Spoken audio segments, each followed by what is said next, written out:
Hi everyone, it's time for another programming challenge. The programming challenge says this problem was asked by Uber. Given an array of integers, return a new array such that each element at index I of the new array is the product of all the numbers in the original array except the one at I. For example, if our input was 1, 2, 3, 4, 5, the expected output would be this. If our input was 3, 2, 1, the expected output would be this. Follow up, what if you can't use division? And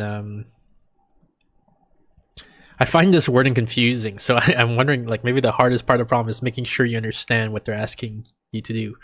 Return a new array such that each element at index I of the new array is the product of all the numbers in the original array except the one at I. So just to test my understanding here, let's say let's use this example, right? So this is the input. And so now we're returning a new array, right? Return a new array. So the output is a new array such that each element at index I of the new array.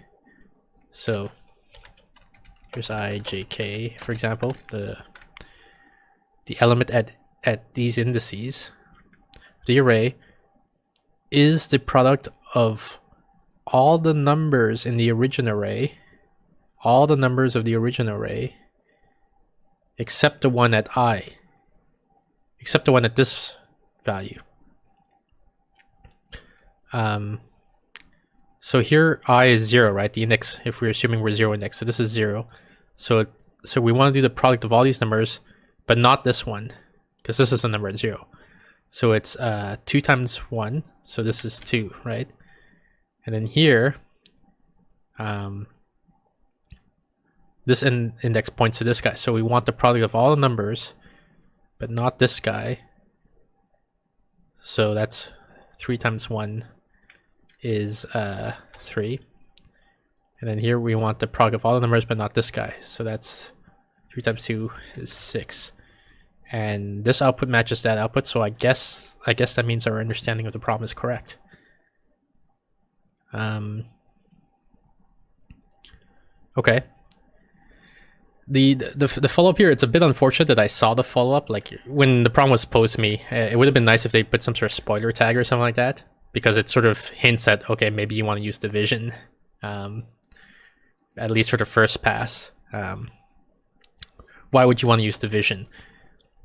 So I guess what they're getting at is the efficient solution is just to multiply all the numbers together. So what's 5 factorial? 5 times 4 is 20, times 3 is 60, times 2 is 120, right? Okay, so you find the product of all these numbers, 120, and then you just divide by each of these numbers to fill in this, right? So 120 divided by 1, 120, 120 divided by 2, 60, 120 divided by 3, 40, and so on. And so this is linear time, right? I walk through the array once to get the product, and then I walk through the array a second time, doing 1 division each, and then I'm done. But they're saying, okay, but let's say you can't use division. If I can't use division, the easiest thing to do is an n squared solution, right? So I'll say with division, it's 2n, but that's basically on, right? Without division, naively, we can do an n squared solution. The n squared solution is you just walk the array. Like, to calculate this guy, I say, okay, I'll just walk this array like this, and I'll just multiply these guys together. Now I want to do this. Okay, I just gotta walk the array, but skipping this guy. And then to calculate this, okay, so I walk this array here, and then I skip this guy, and I walk this array, and so you're doing n squared multiplications. Can we do better? Can we without using division, can we beat n squared? Maybe we can. It feels like maybe we can do something with dynamic programming, maybe. Dynamic programming is not my strong point. but we'll see what we can do. So, what would a dynamic programming solution look like? I'm trying to think of some sort of tree structure, maybe, right? Where, for lack of a better notation, I know the the products of 1 and 2 and 3 and 4, something like that. And then I know the products of 3, 4, 5, and then I know I'm trying to figure out how many, like, what's the minimum number of multiplications I can do. So like multiplying these two numbers together gives me this number. I hope you understand my notation, right? I'm not saying that 1 times 2 is equal to 12. I'm saying that when, like, this, I can compute the product of these two numbers and whatever it is I stored here, and I can compute the product of whatever these number is, and I'll call that, like, I'm labeling them by their indices, right? And then with this I can compute this guy by multiplying this with this to get this product.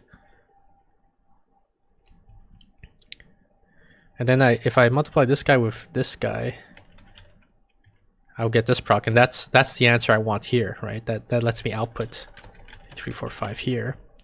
If I want this guy, what would I have to do? I would use this guy and multiply with this one. 3, 4, 5. What about this guy?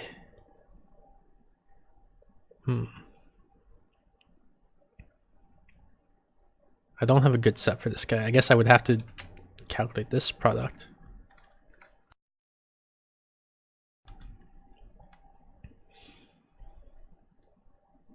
And then multiply this guy with this guy to get 1, 2, 4, 5.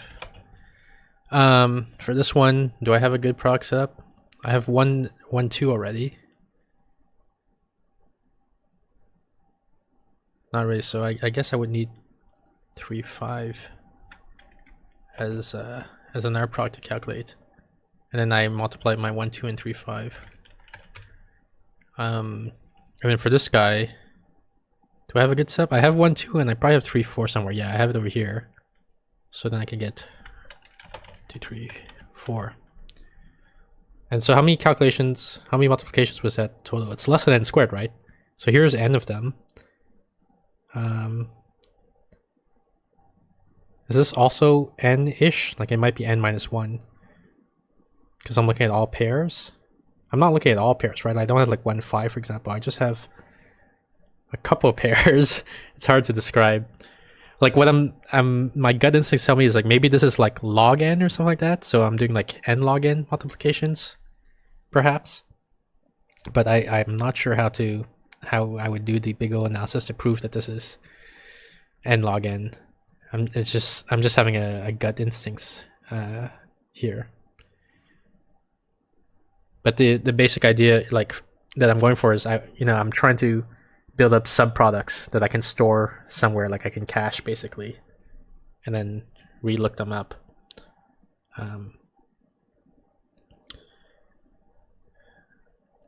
I think it's definitely a much more complicated solution to do this, right, than the n squared solution, and it's going to take up more memory also, I believe, right? Like the n squared. So sorry, I guess I didn't specify. This is time notation, time complexity, right? For space complexity with division, is it O1? Oh, I guess it's ON, like, because you have to return the output.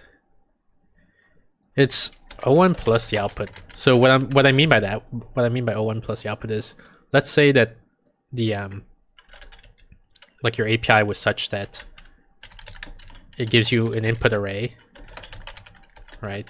And it also gave you an output array. And then your job was to fill out the output array. So then, like, if we don't have to count this as part of the space that we're consuming, like if this is part of the space that's given to us, but not the space that we're using, I think you just need constant space, right? Because all you needed to do with the division solution is you multiply all these together and you store that in some variable, and then you do a bunch of divisions. But you don't need to create like a structure to store temporary work, for example. So the notation we use, which is not like an official notation or anything like this, I'm just inventing my own notation here, is I'm gonna say it's O1 space plus the size of the output. If I want to do without division naively, so I guess I'll notate like this. You just iterate over this n squared times, and again, you don't need temporary space. Except, well, you need a constant amount of temporary space to store like the product that you're computing. So it's O1 space plus output. But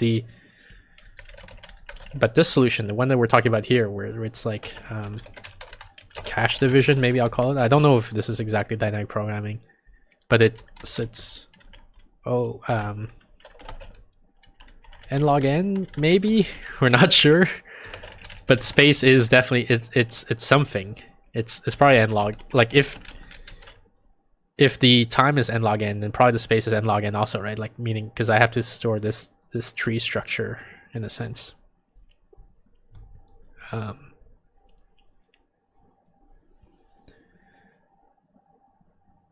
So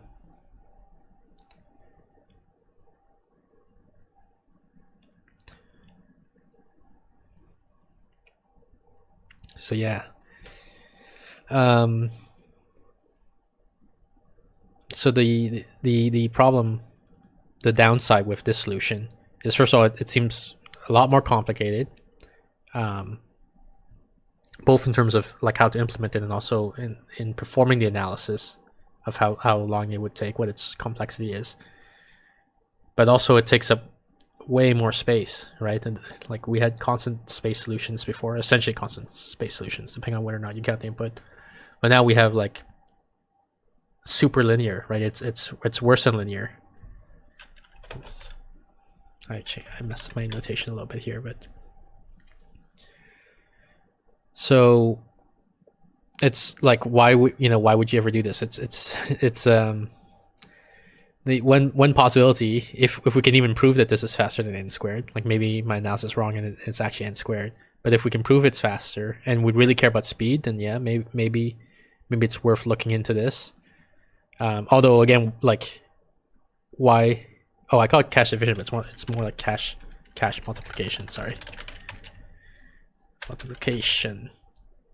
But this is like fairly artificial, right? Because like what kind of environment are you in where you can't do division? The only thing I can think of is maybe maybe you're in some sort of weird like microarchitecture, like some sort of embedded device, like you have a CPU chip whose division operation is super slow.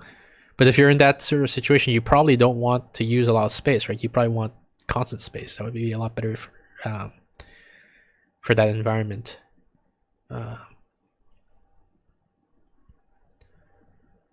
mean, that's one possibility. The other possibility where this might come up is that this is a model for a more complicated problem, and they're just using multiplication here as a placeholder. But the real problem that they care about is some sort of operation where you're combining numbers that's not easily reversible.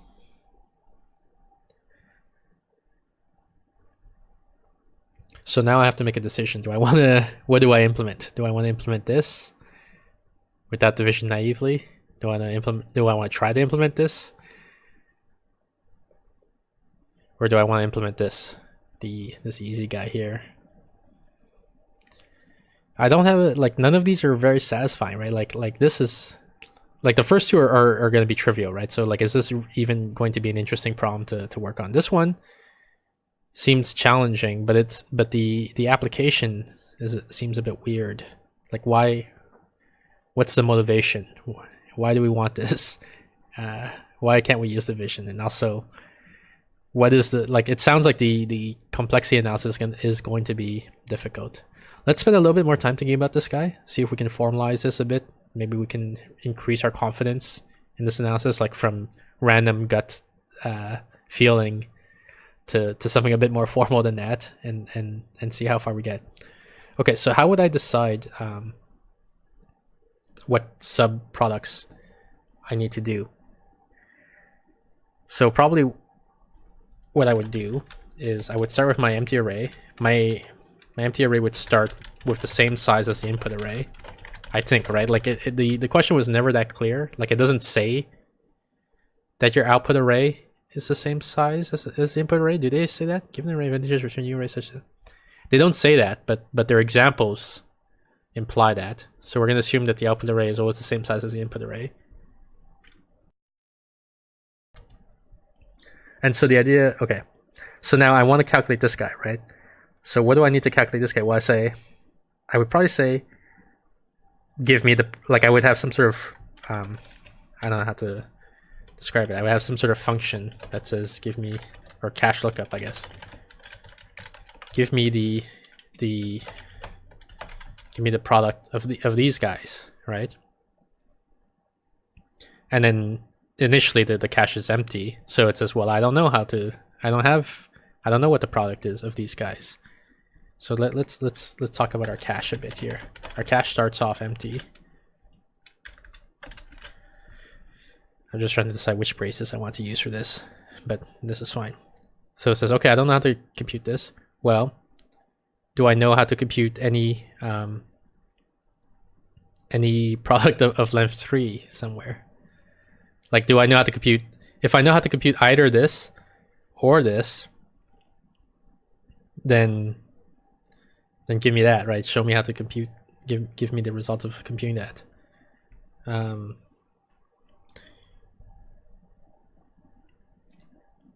hesitating now because I was like, or do I want that, or do I want to split it evenly? Do I want to say like, give me the results of computing this, and then I'll compute. Maybe I want to split it evenly because I'm not sure if it's gonna make the performance better, but I think it's gonna make the analysis better. Like splitting things in half leads us down to a log n type complexity, so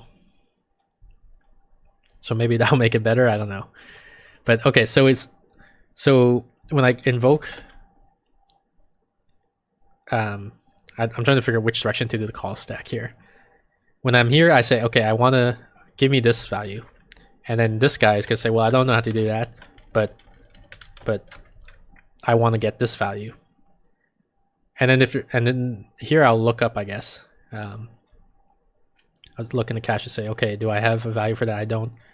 But since there's only 2 guys here, I'm just gonna perform the multiplication, and I'll just put 6 into it, right? So I'm gonna use the same notation again here, like this, where I say, okay, I'm gonna this isn't the value 23. This is the value that you get from multiplying whatever is at index 2 and at index 3. So this guy returns and says, I got the value for you, it's 6. And then this guy would say, okay, now I do a cache lookup for this one. And he looks in the cache and he says, okay, not there, so I'm just gonna compute it.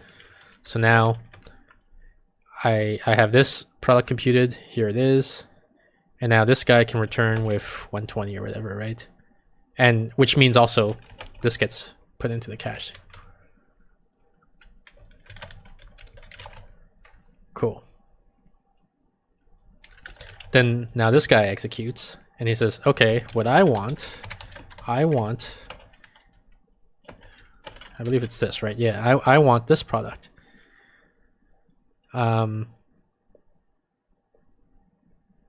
So this person's gonna say, okay, is this in the cache? I guess I would first say, okay, is this guy in the cache? Like, if is 1, 3, 4, 5 in the cache? He looks here, no, it's not.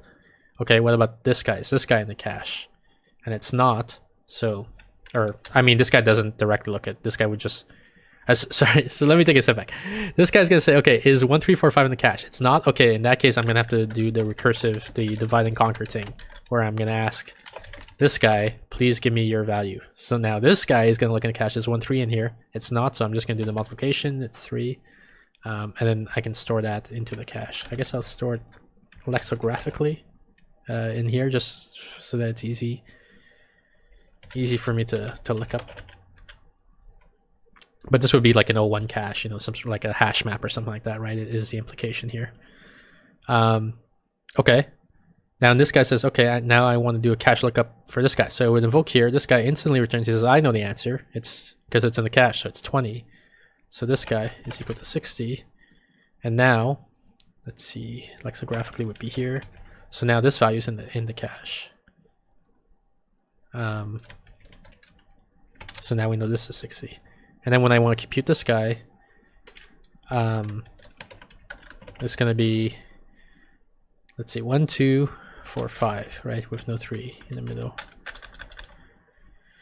And this guy says I want 1, 2 is 1, 2, or he doesn't say that, sorry. He says 1, 2, 4, 5, but that's not there. So then he says, okay, well, what about 1, 2 is 1, or he doesn't say that. He does a divide and conquer. And says, and now this guy says it's 1, 2 in the cache. Well, it's not, so I'm going to compute it, and I'm going to store that into the cache, and so on. So I think you guys understand the idea here. So the question is, what's the space-time complexity here? It really depends on how much we get to reuse things, right? Like this guy. No, sorry, this guy reused the 4, 5 that we did earlier, right? And this guy is also going to reuse that 4, 5 that we did earlier. But it's hard to figure out ahead of time what's going to be reused or not. And actually there are opportunities to reuse things that won't be reused, maybe? It's hard to tell. So when I do the next one like this, I guess this is okay. I was gonna say, okay, so 1, 2 gets reused here. What I was worried about is like we have a 2, 3 here that we could have used here, but we're not gonna reuse that 2, 3. But I guess we're reusing the 1, 2 here, so it's quote unquote just as good. Did we ever have a 3, 5 somewhere that we could have used? No, we don't have a 3, 5.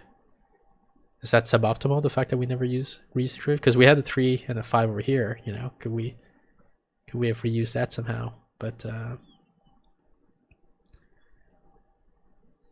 doesn't look like it. So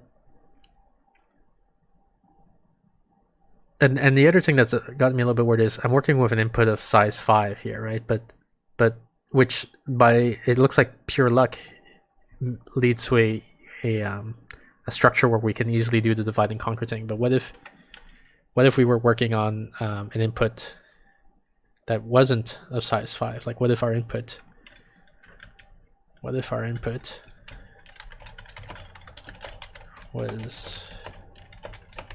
1 extra, say, right? And then we want to do the output,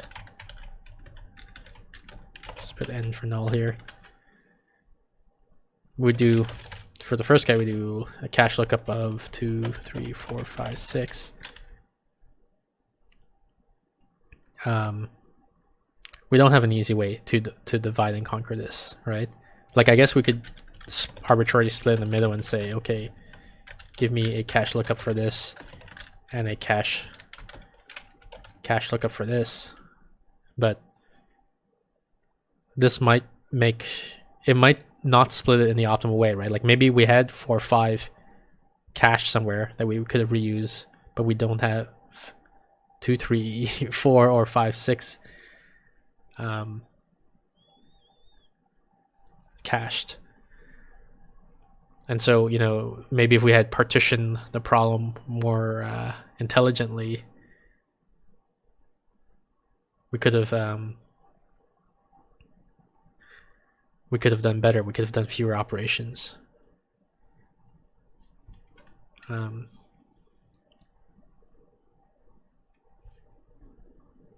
I'm wondering, is there a more principled way to do this? Is there a more principled way to figure out what numbers in the cache, like how to partition these things so that we can look them up? So let's go back to that tree structure idea, right? We have, it's not really a tree, it's more like it's a directed graph and a cyclic directed graph, I guess. Because if you think of this as a graph, like this points to, or could point to 3, 4, 5, and 2, right? But they could also point to, if we had a 23 node, it could point to 23 and 45. That's,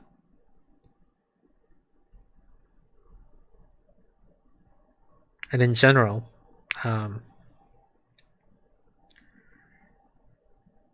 any of these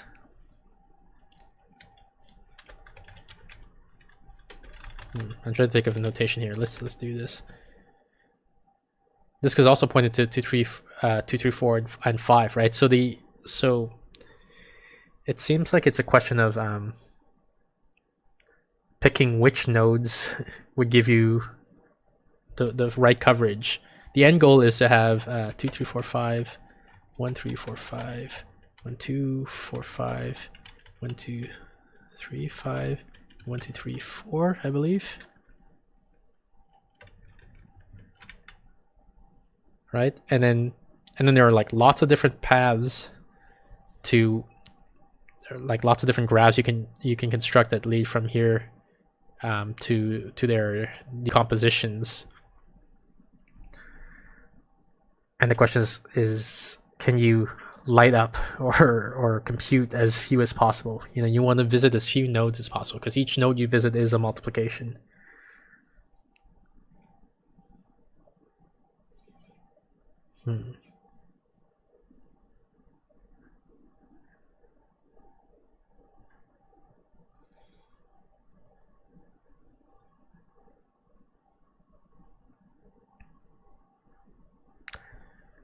So let me do some searching here. I want to do some statistical things. So what is 5 choose 4? I'm hoping it's 4.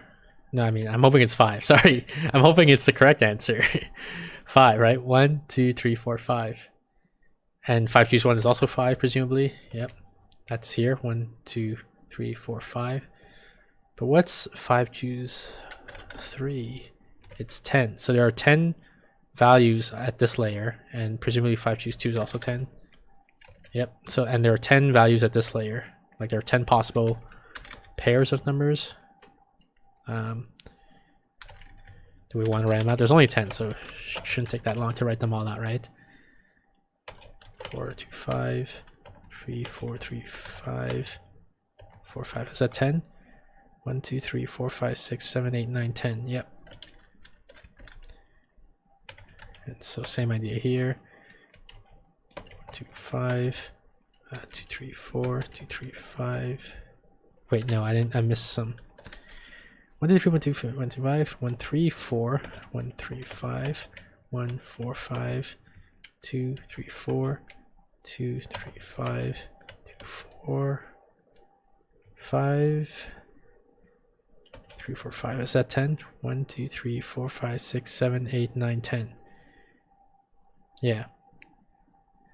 So there's some sort of lattice, is that the right word?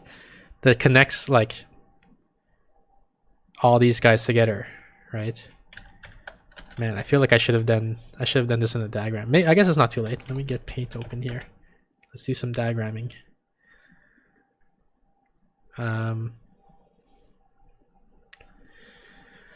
What's the easiest way to do this? Screen capture.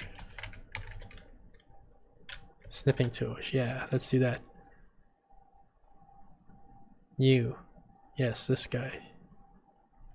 Sure, copy. How do I... Okay, copy, paste. Okay, yes, this is what I want. So and really I just want this part.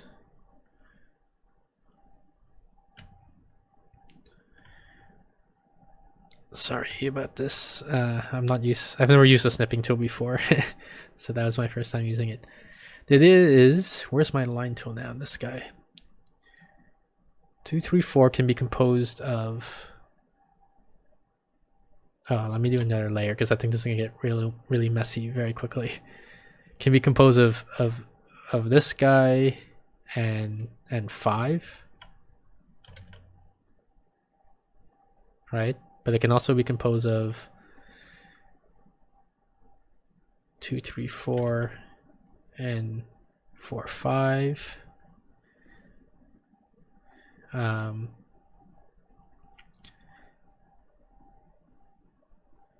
What else could it be composed of? It could be composed of 25 and 34, right?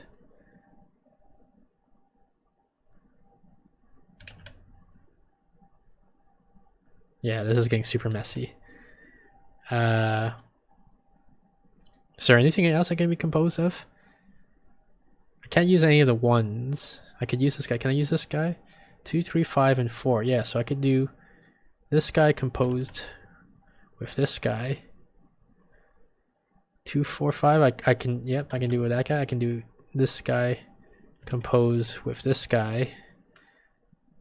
3, 4, 5. Yes, I can do that guy compose with this guy. And similarly for each of these, right? And like 1, 2, 3 can be composed of 1, 2 with 3, or it can be composed with 1 and 2, 3. And so the problem, it seems, is I want to, for lack of a better term, I want to highlight, or I want to light up. Let me add another layer here. I want to light up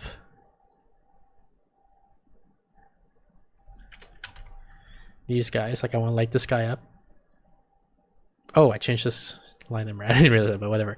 I want to light this guy up. And so I have multiple ways of doing that. I want to light up all of these guys. Each of them I have multiple ways of doing, and I want to pick the nodes here. Like I want to highlight as few intermediate nodes as possible, right? Like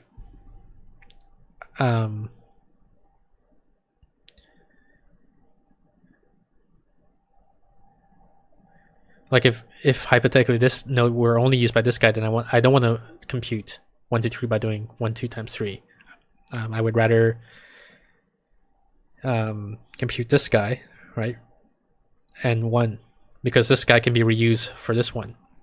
Of course, 1, 2 is going to be reused somewhere else over here, but I'm just saying in the hypothetical, or I guess over here, 1, 2 could have been used here. But hypothetically, it'd be nice if I could reuse as few as possible. The only problem is, like, this looks like a complicated structure to figure out.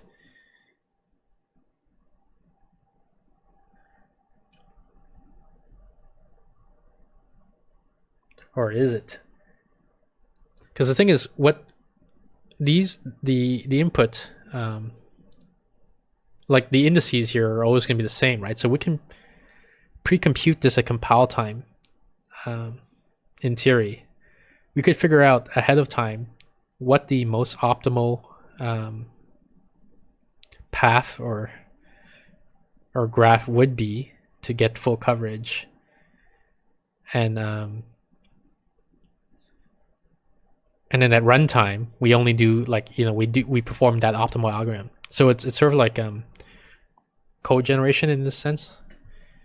Like we would say, like at compile time, we know that for input of size 5, for example, this is, like, I'm doing something arbitrary here in the sense of, like, let's say this graph, the one that I drew here, is the optimal one for 5.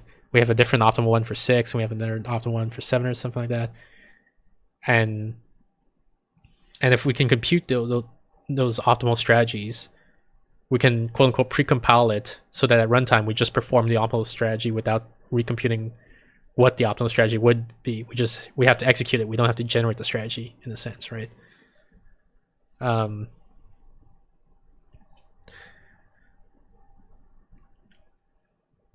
how would so now the question is, how do you know what is the optimal strategy? How do you figure, given this, all possible strategies of how to decompose these, how do you figure out what the optimal one is?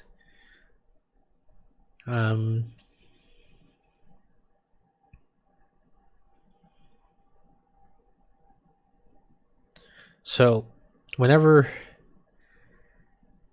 I'm in this situation, what I like to do is I like to think of a simpler example, right? Let's do base cases. Okay, this font is pretty small. Can you guys see that? You probably can't see that. How big is this font? Yeah, that's okay. So let's say we have an array of size 1. This is a trivial solution, right? We say, or it might actually be impossible, because, like, what you would be asking, if your input were size 1, you'd be saying, okay, give me the product of all the numbers in the input array, but not including the one in index, in the only index there is. So I guess, like, the empty product is equal to 1, so you just always output 1 as the answer, and you've done 0 multiplications. All right, let's do a slightly harder problem, which is what if you have, actually I'm going to do it down here. What if you have two numbers? Well, you would want to compute, it's going to screw me over a bit. You would want to compute this, right? And you would say, okay, so the optimal strategy is something like this, where here's all the individual indices. Here's, actually, no, that's not correct. I just realized. If this is the input, if you have an input of length 2, then what you want to compute is, for one of them, you want to say, okay, what is the product of all the indices except for the first one, meaning what is, you know, this guy, and for the other guy, what is the product of all the indices except for this index? So that's this guy. And then again, you can do 0 multiplications and you solve it. Okay, so slightly more interesting problem. What about this one? So in this case, you would be interested in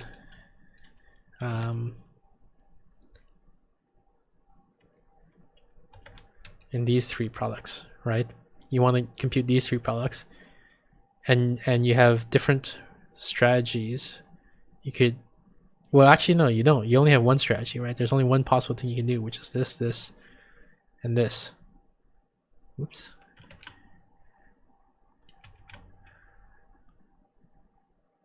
There is no other strategy you could do,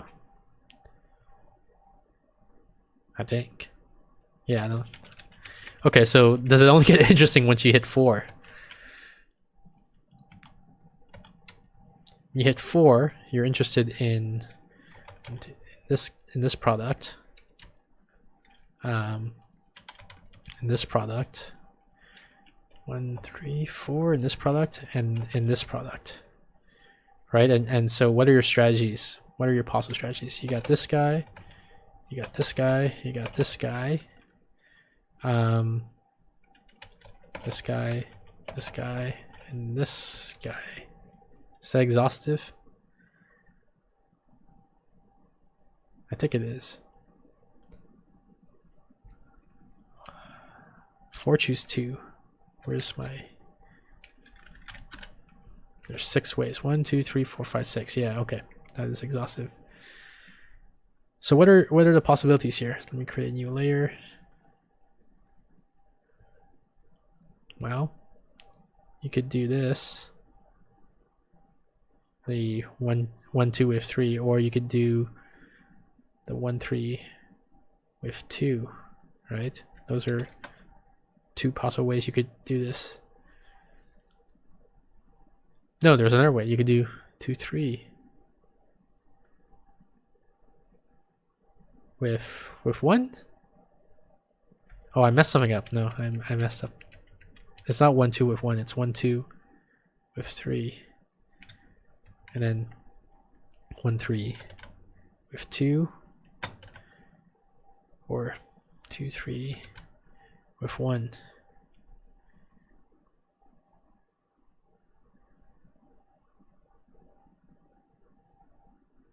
So these are all possible ways. But now I'm trying to think, is it going to be symmetric? Like, no matter what I pick, am I gonna get, like, are all strategies, do they light up the same number of nodes? Let's try just picking one strategy. Let's just always pick the leftmost value in here. Like what I mean by leftmost is like on the screen. I try to pick leftmost. So 1, 2 is the leftmost one. Like it's more to the left than 1, 3. So I pick 1, 2, and then I pick 3 over here. And here, 1, 2 helps me, so I'm gonna pick these. Here, 1, 2 doesn't help me, but 1, 3 does help me, so I'll pick this. Here, 1, 2 doesn't help me, 1, 3 doesn't help me, 1, 4 doesn't help me, but 2, 3 does help me. Which then gives me this. So what is that? 1, 2. Oh wait, and then I need to do these guys. But these guys, it's trivial. Like 1, 2 is just 1 times 2, right? So it's gonna be 1 multiplication, 2 multiplications, 3 multiplications, 4, 5, 6, 7 multiplications in total. So that's a baseline, 7. Could I have done better if I were like trying to be more clever with my selections?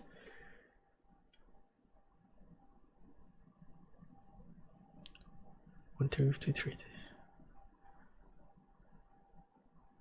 No, I don't think I could have been more clever in this case. Like what would have been bad is if I sometimes pick from the left and sometimes pick from the right. Right, let's say I alternate. So this guy picks the leftmost. So that's 1, 2, and 3. This guy wants to pick the rightmost. 3, 4 doesn't help, but 2, 4 does help. So he needs 2, 4, and 1. Now this person picks the leftmost. 1, 2 doesn't help, but 1, 3 does help. Oops. And now this person picks the rightmost, and 3, 4 does help. So it picks 3, 4, and 2.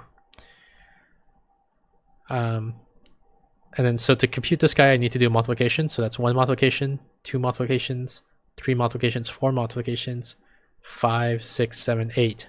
Yeah. So that took 8 multiplications. So that's worse than the other algorithm I had where I only need to do 7 multiplications.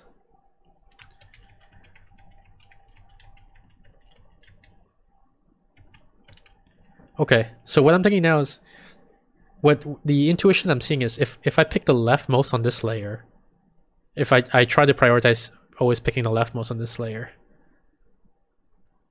what that ends up doing is it makes me pick the rightmost on this layer, right?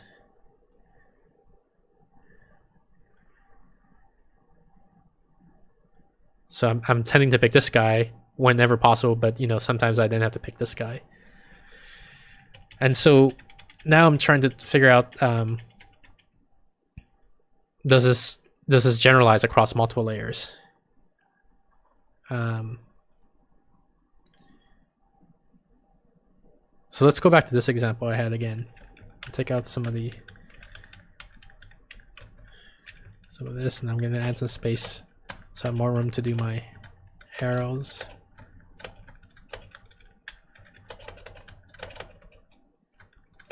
So something like this.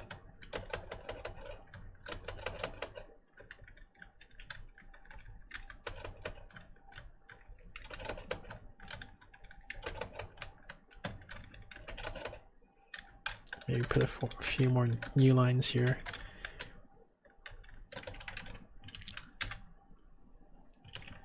Delete all this guy.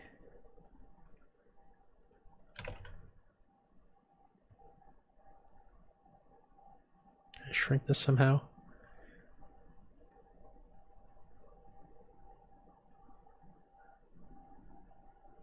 Oh, I didn't preserve the white space. Or I guess I need to. Let's do it in Courier. Where the heck is Courier? Consulas, good enough.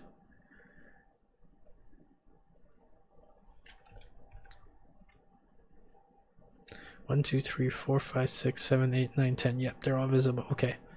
So let's use this as our diagram. So let's say I'm here and I want to pick the leftmost edge. And let me make this a little bit thinner again so I have more room to draw. So does 1, 2, 3 help me? Not really. None of the ones are going to help me. What about 2, 3, 4? 2, 3, 4 does help me. So let's do this guy.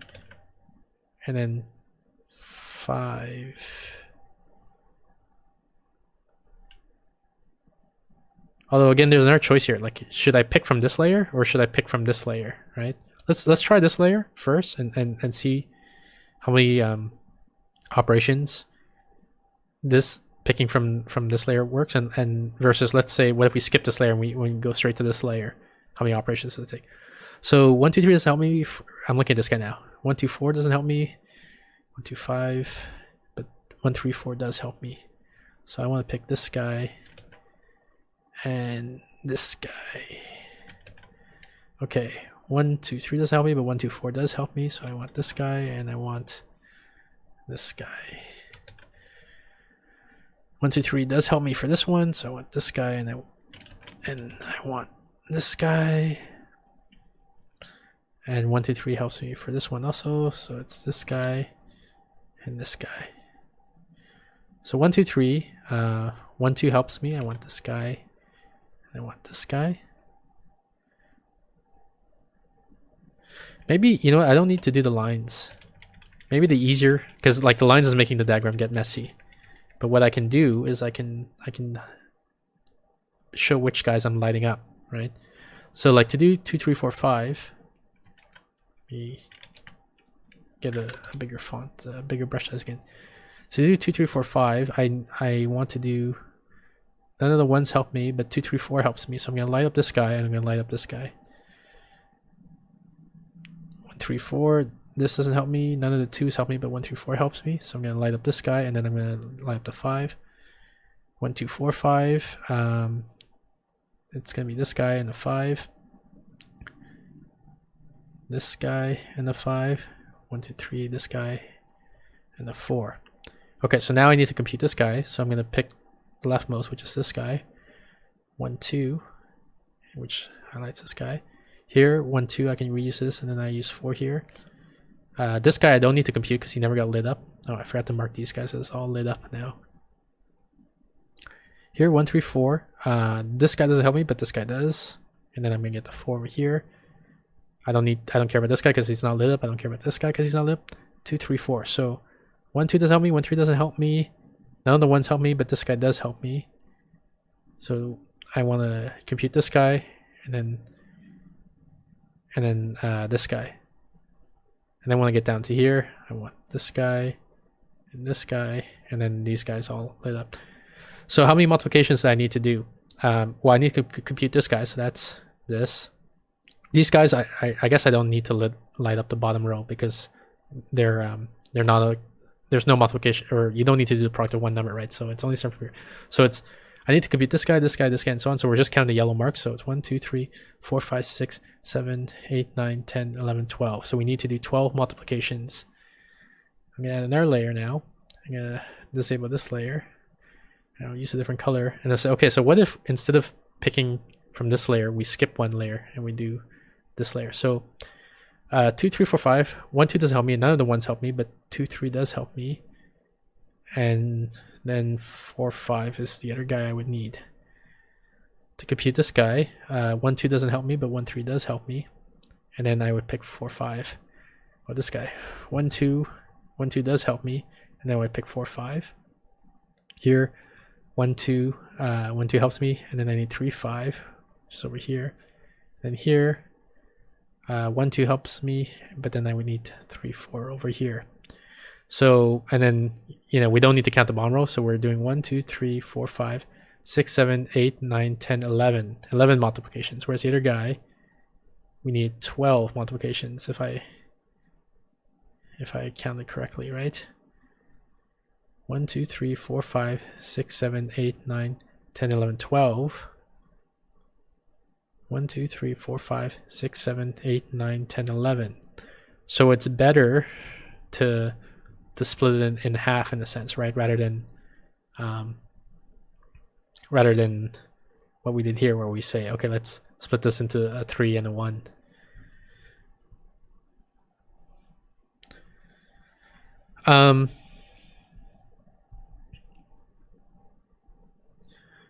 So what are we seeing here? We're seeing something definitely, I feel it's definitely better than n squared, right? Because like 5 squared is 25, but we only need 11 multiplications here. What about 6? Do we dare go to 6?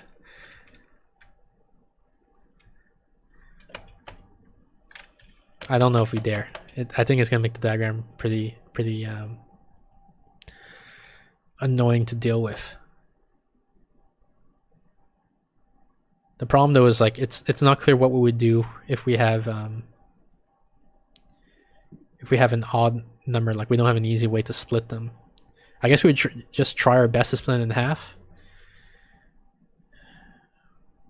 But again, I don't know what the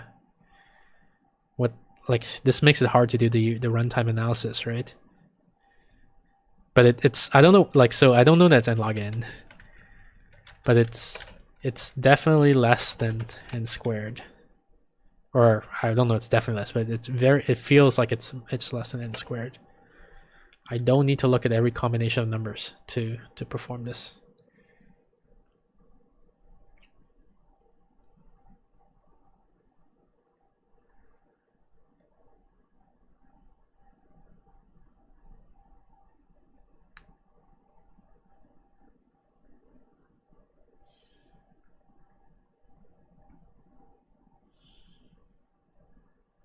I'm tempted to do the 6, even though it's gonna look messy. Because I think there's going to be new insight, like some new that we need to think about.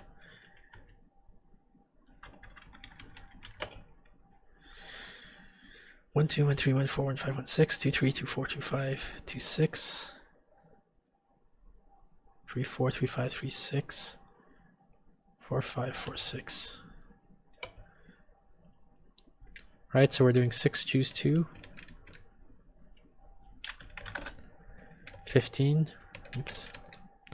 1, 2, 3, 4, 5, 6, 7, 8, 9, 10, 11, 12, 13, 14. We're missing. Oh, 5, 6. That's what we're missing.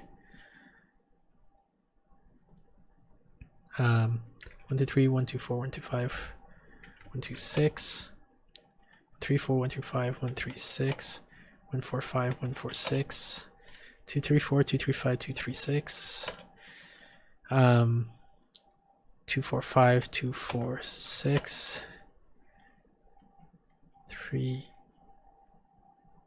Oh, I'm missing a whole bunch, I think. Am I? 2, 5, 6. 3, 4, 5, 3, 4, 6, 4, 5, 6. 1, 2, 3, 4, 5, 6, 7, 8, 9, 10, 11, 12, 13, 14, 15, 16, 17, 18. This doesn't sound right to me. Should it still be 15? Oh, it's 20. Okay, so I am missing something. 1, 2, 3, 1, 2, 4, 1, 2, 5, 1, 2, 6. 1, 3, 4, 1, 3, 5, 1, 3, 6. 1, 4, 5, 1, 4, 6. 1, 5, 6. 2, 3, 4, 2, 3, 5, 2, 3, 6. 2, 4, 5, 2, 4, 6. 2, 5, 6. 3, 4, 5, 3, 4, 6. 3, 5, 6. 4, 5, 6. Okay. 1, 2, 3, 4, 5, 6, 7, 8, 9, 10, 11, 12, 13, 14, 15, 16, 17, 18, 19, 20. Okay, yeah. So now we're doing better. 1, 2, 3, 4. This should be the same as this, right? 15 basically. 1, 2, 3, 5. 1, 2, 3, 6. 1, 2, 4, 5. 1, 2, 4, 6. Oops. 1, 2, 5, 6. 2, 3, 4, 5. 2, 3, 4, 6. 2, 3, 5, 6. 2, 4, 5, 6. 3, 4, 5, 6.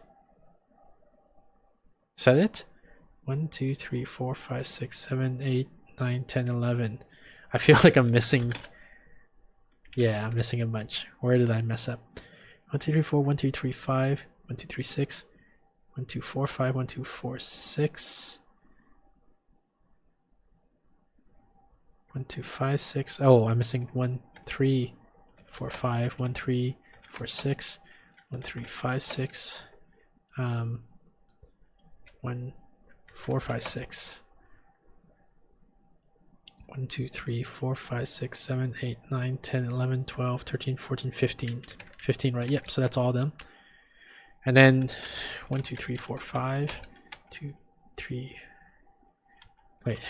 1, 2, 3, 4, 6. 1, 2, 3. No, I guess the easier way to do this is to just drop one number so I don't have to think so hard.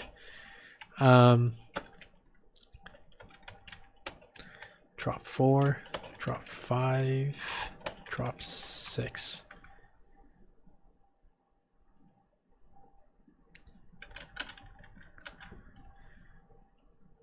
Okay, so let's do a bit of a, I guess I'll create a new image just in case I need that old analysis again later. Doing this in black, and we're gonna shrink the font size until all the numbers fit on the screen, which is about here.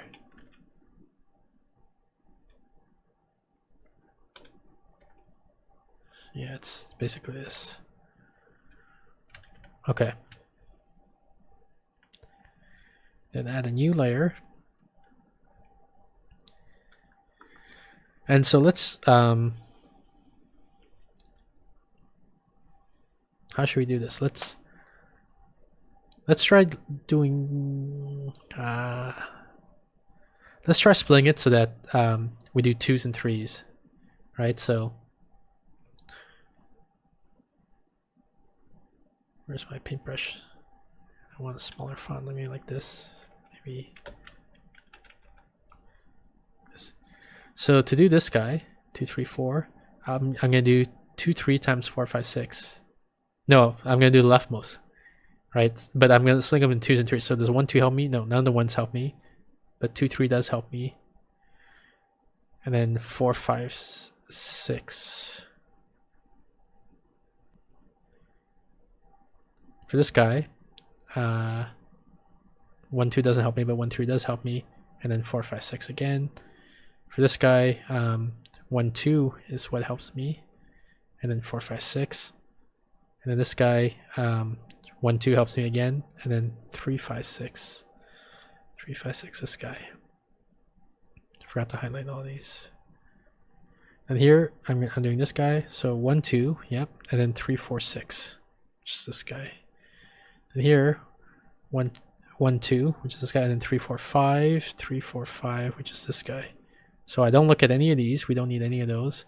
But then here, to do 3, 4, I guess we'll split them as 2 and 1. Basically, so here I was splitting them in half, but I was making the right side longer. So let's do the same thing here. We're splitting them in half and we're making the right side longer. So this means I need 3 and then I need 4, 5. Just this guy. Here we have 3 and then 4, 6. Here we need 3 and 5, 6. Here we need 4 and 5, 6. Okay, so how many multiplications is that? 1, 2, 3, 4, 5, 6, 7, 8, 9, 10, 11, 12, 13, 14, 15, 16. 16 multiplications. What if instead, choose a different color here. Instead of doing that, I would have done like 2, 3, 4, 5, and then 6. Like, you know, I split a 2, instead of splitting it 2 and 3, I do 2, 2, 1. So none of the ones help me, but 2, 3 does help me. And then no, that's hard to do actually, because like my instinct is if I pick 2, 3, then what I really want here is 4, 5, 6, right? Which is basically back to, that's the same as this guy. We're doing the same algorithm again. Okay, so is there a meaningful choice that I could have done differently in here?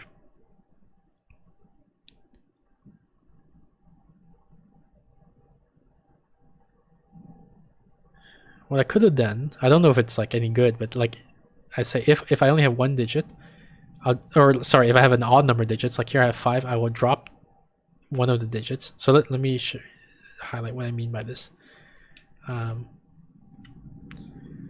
Where's my eraser? Get rid of this guy. Get rid of this guy. What I'm thinking is, okay, so I look at this product, and I see it involves an odd number of numbers to multiply together. So what I'll do is I'll pick I want to drop one level basically, so that I have an even number of operands, because that makes it easier for me to do the splitting, right? So I look this which is the leftmost guy here that helps me, and it's none of the ones that involve a number 1. 2, 3, 4, 5. That does help me. So I'm gonna do 3, 4, 5, 4, 5, and then I'll do a 6 later on. Okay, what about this guy? 1, 2, 3 doesn't help me. Anything involving a 2 doesn't help me, but 1, 3, 4, 5 does help me. And then I'll involve the 6. So I'm gonna compute this guy and multiply by 6 to get this guy. Here, anything involving 3 doesn't help me. So this guy, 1, 2, I'll compute this guy and multiply it by 6 to get this guy. For this guy, anything involving a 4 doesn't help me, so that's this guy. And then I multiply 6. Here, this guy helps me, and then I multiply by 6 to get this guy, and then this guy is also this thing. This helps me, and then I multiply by 5. Okay, now I need to compute this one, so but this has an even number of guys, so I'm going to split it in half. So I'm going to look, 1, 2 does help me, so I'm going to do this, and then the other guy is 3, 4. which is here. Here 1 2 helps me, and here gets 3 5, so that's here. Here 1 2 helps me, and then I want 4 5, which is over here. Here 1 3, 1 2 doesn't help me, but 1 3 does help me, and then I do 4 5, which I have already. And here 1 2 doesn't help me, 1 3 doesn't help me. All the 1s don't help me, but 2 3 does help me, and then 4 5. Okay, and then these guys are just these guys. You know, we don't need to do the bottom layer. So how many multiplications I do? 1 2 3 4 5 6 7 8 9 10 11 12 13 14 15 16 16. Is that the same as what I got on the other guy? It is. So it's the same. It's the same. Oh man.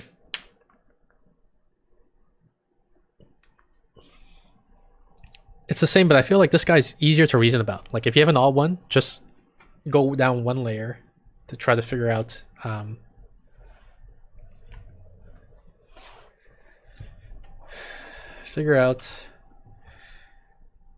sorry, go down one layer to make your thing even, and that makes it easier to figure out how to do the split.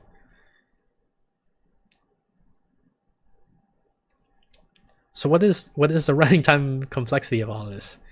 How many, like what is the formula for determining how many multiplications I need to do? I forgot to highlight this guy here. Oh, does that screw it up? 1 2 3 4 5 6 7 8 9 10 11 12 13 14 15 16 17.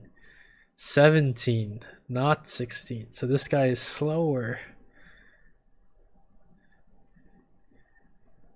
Oh man.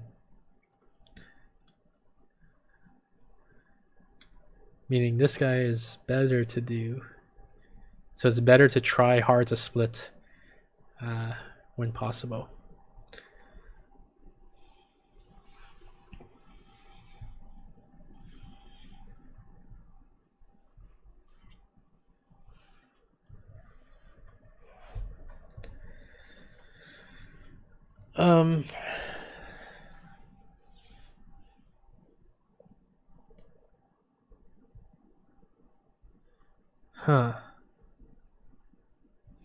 Okay. Okay, so let's say this guy's better. So what is the runtime complexity of this? On average, so you have a bunch of numbers. Okay, let's go back to Notepad here because we're gonna do some math typing here. So you have some input whose size is n, right? So what does that mean? That means you have n numbers. And then when you're constructing this top row here, because this is a starting point for algorithm, right? You're gonna have n numbers. So when we had 6, like the input had length 6, so we have 6 numbers here. 1 2 3 4 5 6. But each of these numbers, the length of, like the string representation, the length of the string is n minus 1, right? Like with n minus 1 digits.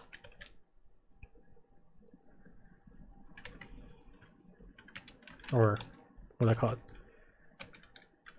Operands, maybe? Because like I don't want to call these digits because I think it's going to be a little bit confusing, because this isn't the number 23,000 whatever, right? This is the product of whatever's at index 2 with the product with whatever's at index 3. So there's 5 things we're multiplying together, so there's 5 operands. And for each of these guys, we split this in half, which means we need to do, like here for 2 3 4 5 6, we're doing I'm guessing what we did was we did 2 3 and 4 5 6, right?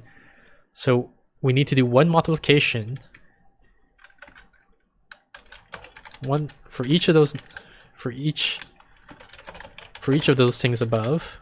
We do one multiplication involving n minus 1 over 2 operand number, and then another n minus 2 over 2 operand number, right?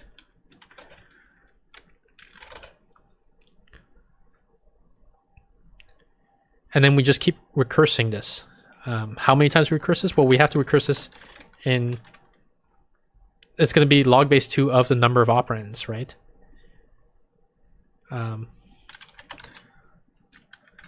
Log base 2. So this, like, if this is 5 digits, so log base 2 of 5 is, you know, you divide into 2 to get 2.5. Let's round up to 3. And then you divide this into 2 to get round up to 2, and then divide this by 2 to get 1. So it's basically log 2 of this, which is basically log of this, and you have to do this n times, right? So it is n log n. The gut instinct was right. So we need to do n log n multiplications.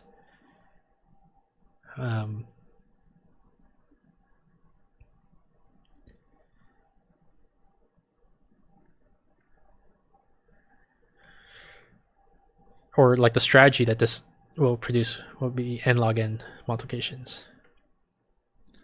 Okay, so that's the analysis. Now we have to actually get to the coding, and this is way more complicated than I expected it to be. So I don't think I'm going to use the wheel. Here's my wheel. I don't think I'm going to use the wheel. I'm going to I'm just going to use Kotlin, right? So what do we name this problem? This is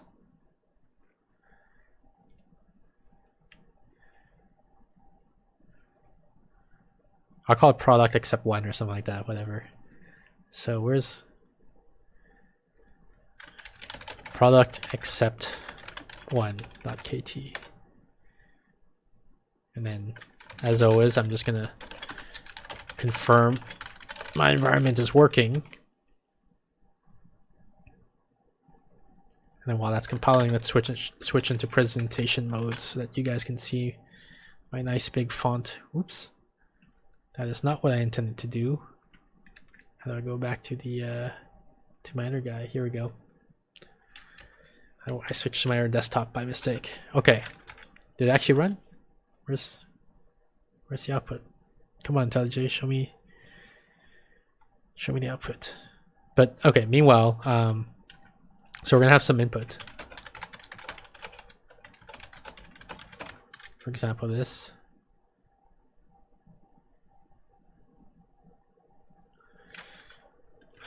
Array of this guy, and now we want to get product except 1 of that input. This is going to be an array of int, and then it's going to return an array of int, right? Except this is not going to be like a hard code solution. Instead, we're going to do quote unquote code generation. We're not really going to do code generation. We're going to build like, I don't know, we're going to dynamically build like an interpreter or something like that. That what we do is, I guess I'll make an interface called like product getter or something like that. I don't know what to call it.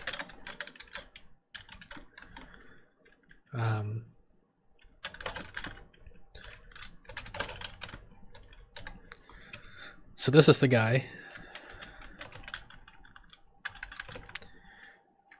to whom you give this input, and then it returns an output. And then we need some sort of like compiler that you give it the you give it n, like how long the array is, capital I for int, and then it returns a product getter that will do the optimal strategy for you. Right, so the idea is you have an input. Well, you get the compiler size, product getter. So it builds the optimal strategy for that input, and then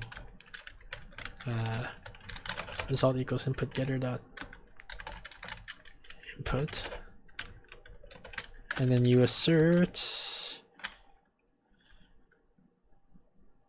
equal the actual result and the expected result, which was like what, 120, 60, 40, 30, 12, something like that. I don't remember, but this part doesn't matter too much. I guess I will do a test pass here. The 12 I'm not too sure about, but I'm not too worried about that right now. We'll figure it out later. But so the tricky part is here. How do we write this compiler? How do we write a guide that knows what products need to be done?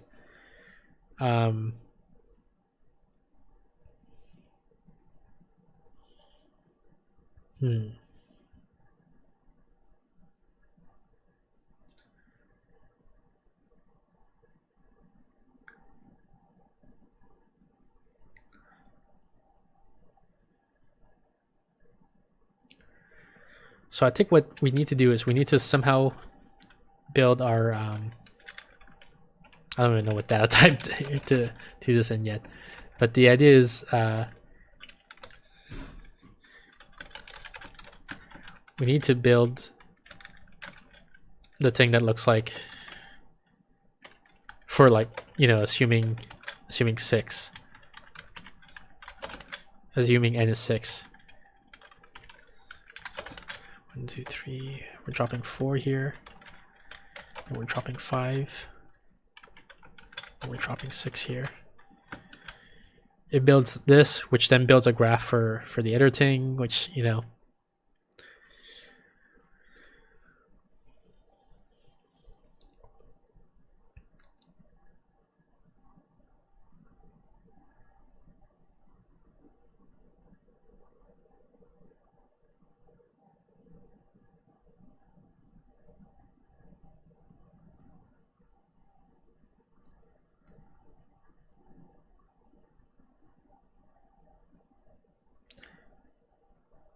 So it sounds like, okay, so maybe what we need is like some sort of strategy. Like, what is the strategy that we're gonna implement? And the strategy is a sequence of multiplications to perform.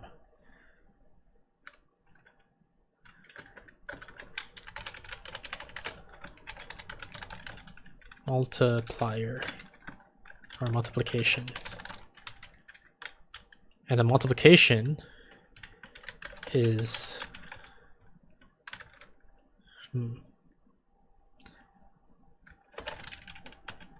it's called case class, it's called data class. Multiplication has a label, as in like this is what I'm multiplying, and it has 2 dependents. Dependent L for left, and dependent R for the right guy.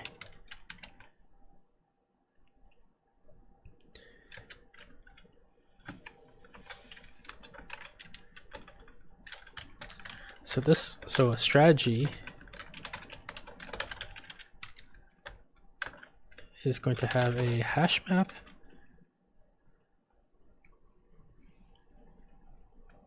linked hash map of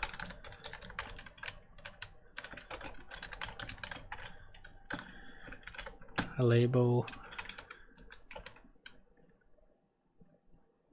No, it's not gonna be, it's just gonna be a list, I guess. Just a list of multiplications, like perform these multiplications in this order. That's what a strategy is. And so then the product getter doesn't have to be interface, it can be a class. Oh, I misspelled strategy.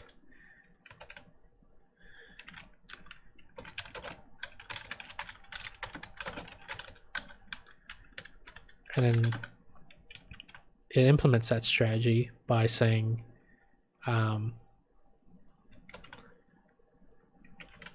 okay, first it's going to create a cache for the multiplications it needs to do. mutable. I don't know if mutable map is a hash map, so let's just do a hash map.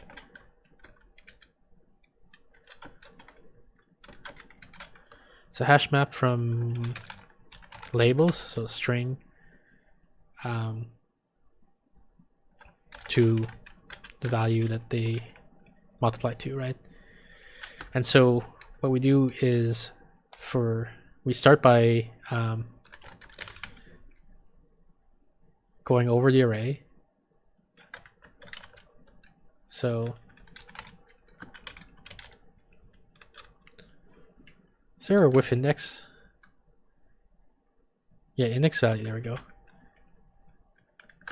So for each of these guys, we put into the cache it dot index dot to string is equal to it dot value, right? We initialize the cache with like whatever value is in index, you know, in this index and in this index and so on. And then we just follow the instructions in the strategy, right? So we say for each, oops. Oh, so how do you do a for loop in Kotlin? For each instruction, today I learned. Could I have done it here then? Nah, whatever. So for each instruction, we just perform it. So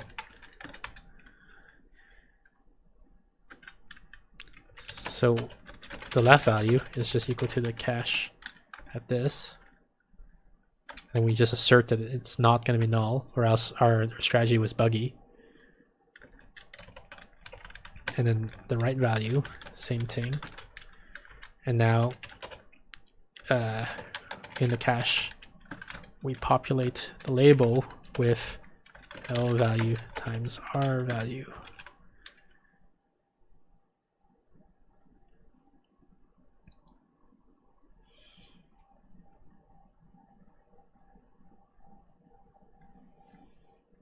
Okay, and I think I need a helper function that get top level labels for some n. It's going to return a list of strings basically. What does this function do? How do I explain what this? Okay, so what is this function? If you give it 6, it's going to return 3, 4, 5. Maybe no, I'll do data initialization. So drop 1, drop 2, drop 3, drop 4, drop 5, drop 6, right? So it's going to return this list. So hopefully you guys understand what this does. It's returning, I call it top level labels because it corresponds to, where's my, it's returning the labels for these guys here. So how do I generate that list? So I'm going to say do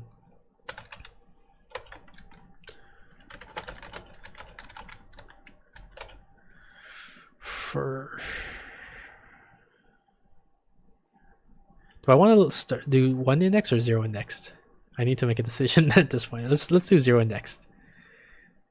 So this is actually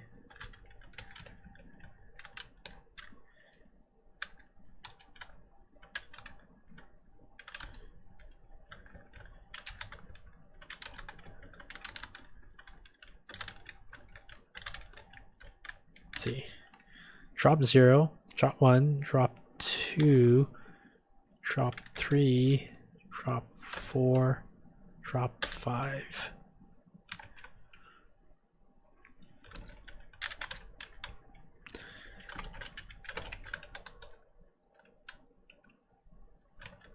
Actually, maybe that's not how I want to do it. I want to map this to something, I think.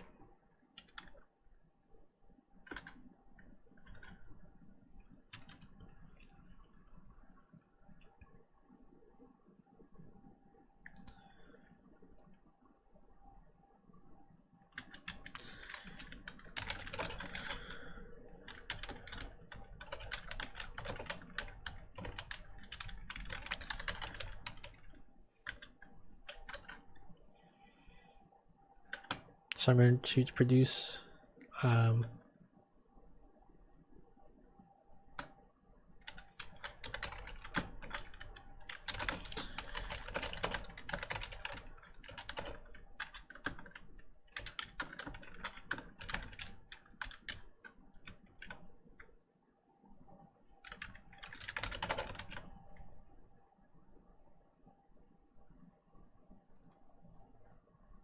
wait, what?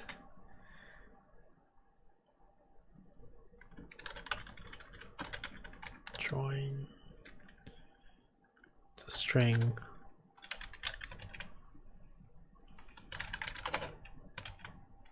Does this even work? Let's find out. Let's forget this for a second.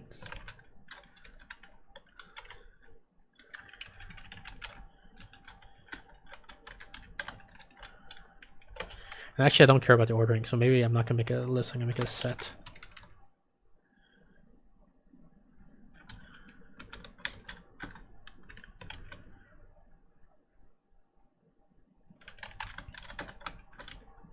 Set of, and I'm just gonna use the same example up here. So does this work? No, it doesn't work because there's a compile error somewhere over here.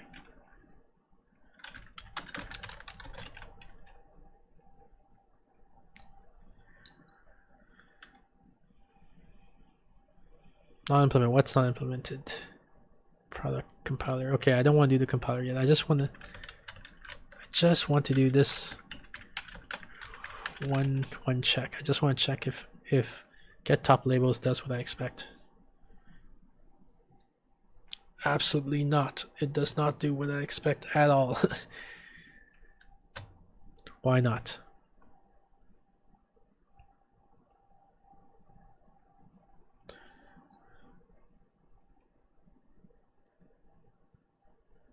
Okay, let's split this into smaller functions.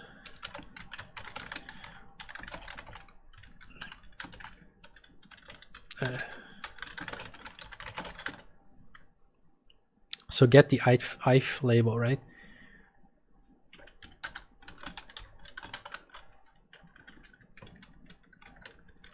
So when n is equal to 6 and I equals to 0, returns 1, 2, 3, 4, 5. When I is equal to 1, returns this guy, and so on. So how do I do that? So what I do is I'm going to say go from 0 to n. I'm just going to return dot to string, but only if it is not equal to I, right? If it's equal to I, then I'm going to skip it. Else, I'm going to return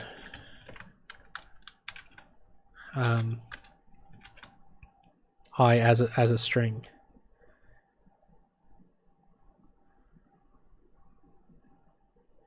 I just realized this only works up to 9. Once I reach 9, my labels are going to be screwed up.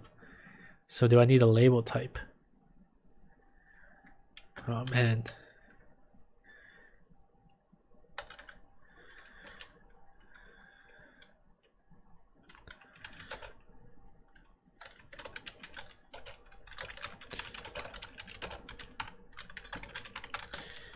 A label is basically a set of operands, right?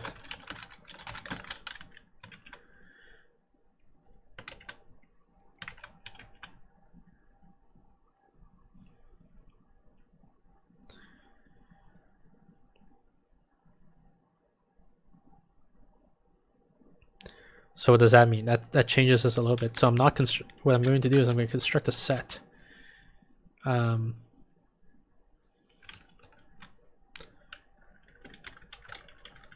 So I still want 0 to n, but I'm going to filter out I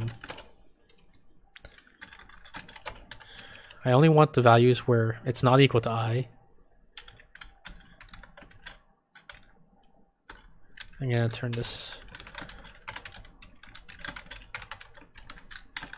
like this.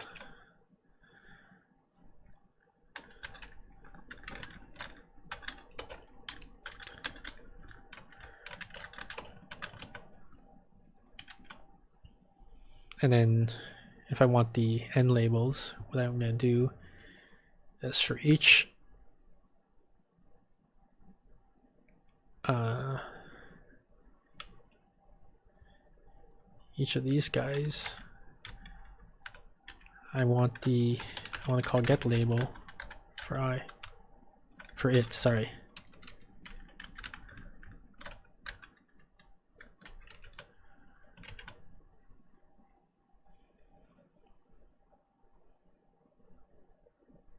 And this is slightly more annoying to write, so maybe I can do a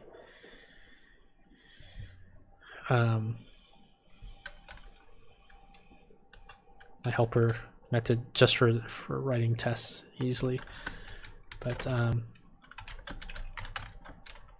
if you give me a string representation of the label, I can try to parse it into a label.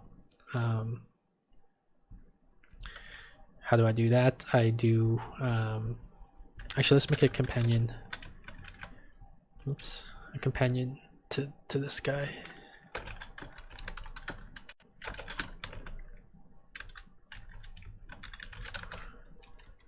Called parse.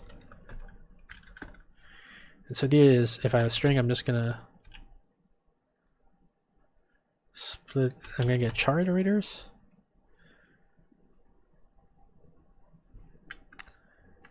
No, what am I gonna do? How am I gonna do this?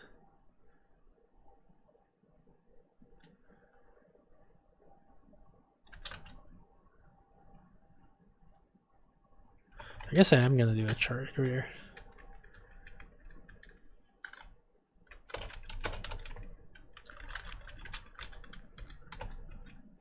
But it's an in-stream now, and I want to map it to a char, not an.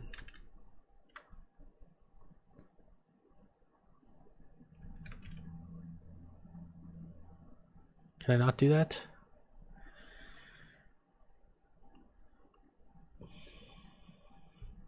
It's kind of a pain.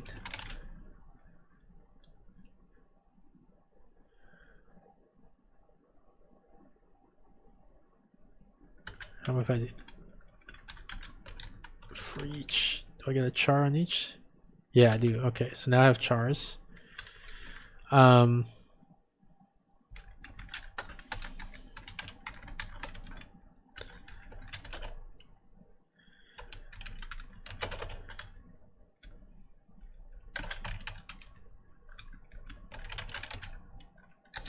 There's probably a better way to do this, but the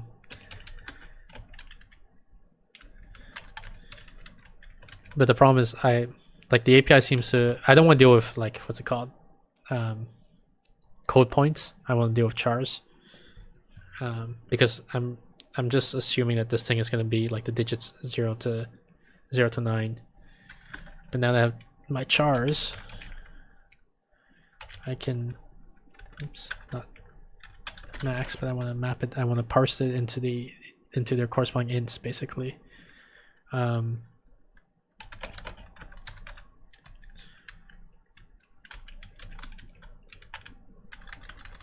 To set, is that how I do it?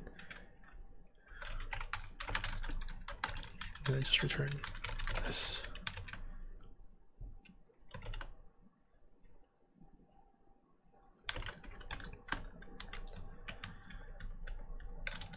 Actually, so I'm gonna do this set, and then I'm gonna map this to.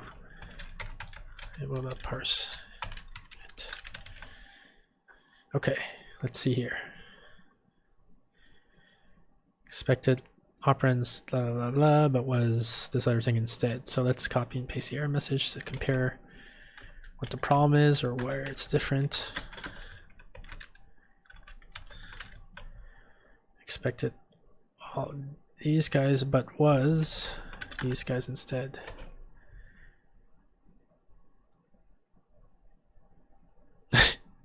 They look the same to me.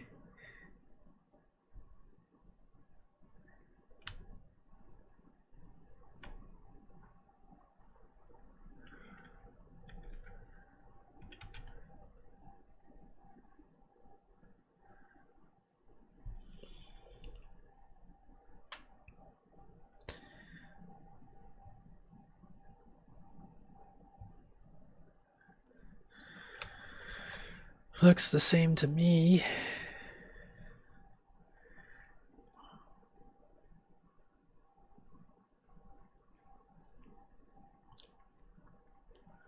Okay.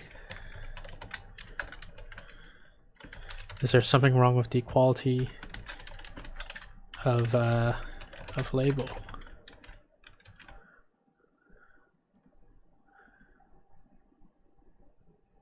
That worked. Is there something wrong with the quality of sets of labels?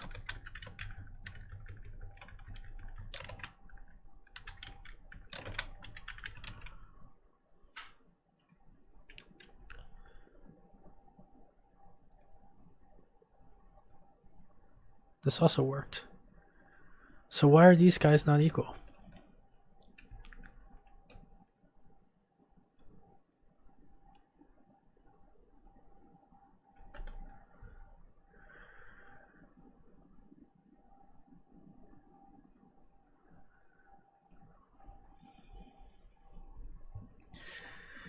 Why are these guys not equal?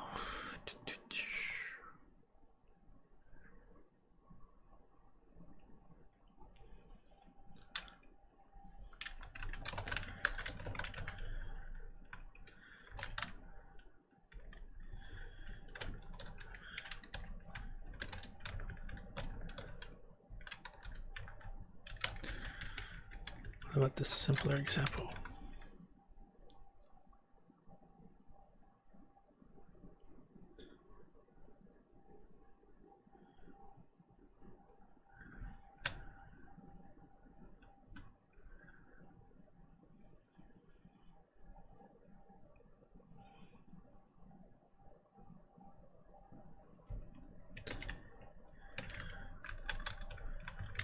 And what about this even simpler example? Oh, but that works.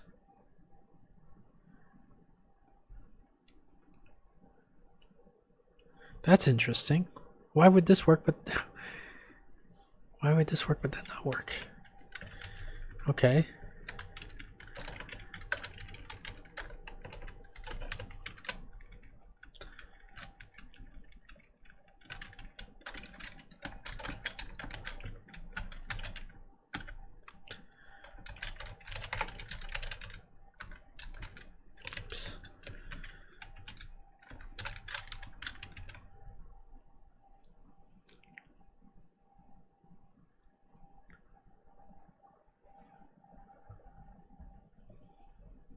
Wow, these are not equal.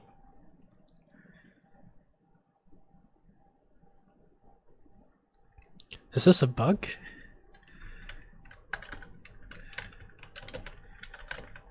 Let me think here.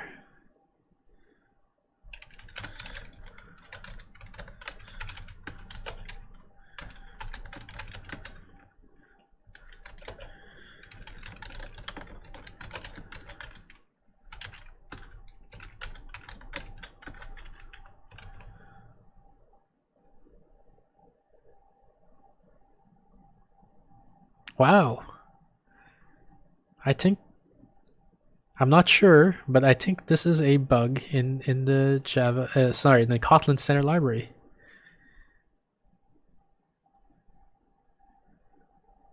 That is very interesting. Unless there's something I'm missing. Am I misunderstanding this? But I feel like these should be the same. Oh wait, does map turn into a list? It turns into a list. That's the problem.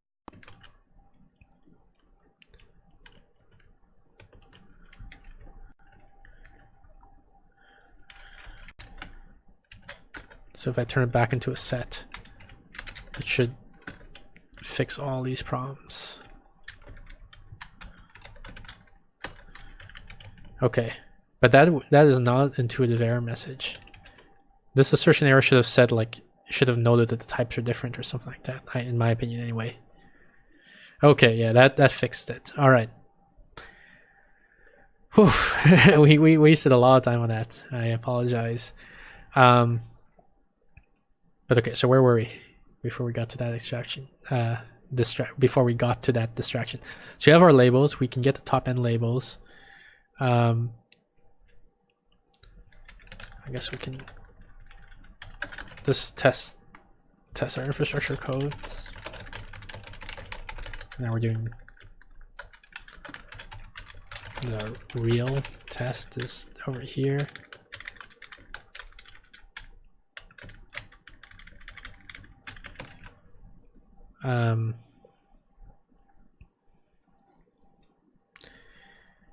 Okay, so we ran all instructions, and now we want to get top end labels.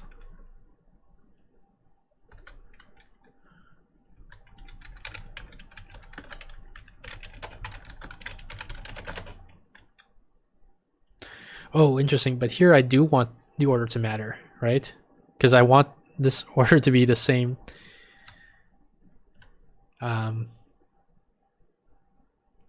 So this has to be a list. Like I specifically want this ordering of drop 0, drop 1, drop 2, drop 3, and so on. Because when I emit the array, it has the order does have to match. Okay. So does our test still pass? Like here.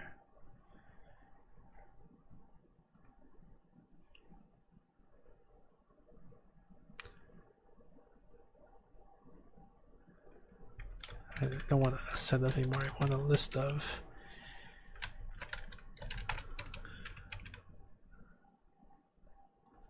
I don't need to set over here.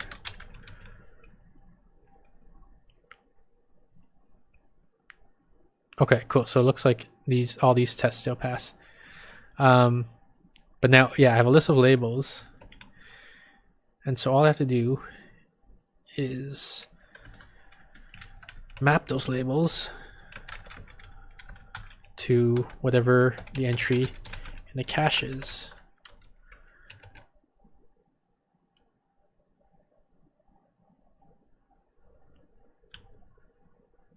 Oh. It's not going to be a label from string to int anymore. It's going to be a label from, it's going to be, sorry, it's not going to be a map from string to int. It's going to be a map from label to int.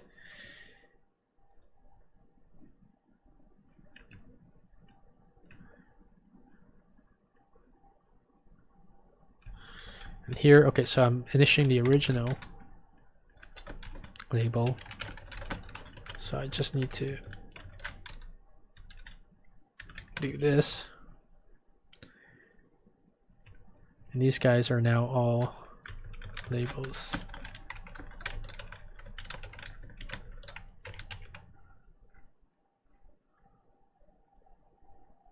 Check that everything still works here.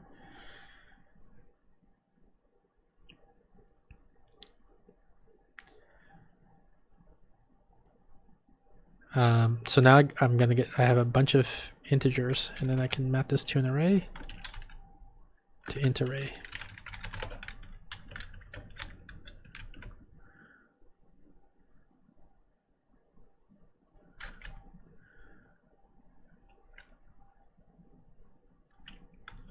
To typed array, like that. Can I go directly to type array? Yeah, okay. What's wrong? Strat can be private, sure, make it private. I don't care. Okay, so assuming we can construct our instructions via our compiler, prog getter should do what it needs to do. And just to confirm that everything else is set up correctly, so before we actually implement the real, I don't need this anymore. Before we construct the real compiler, we can hard code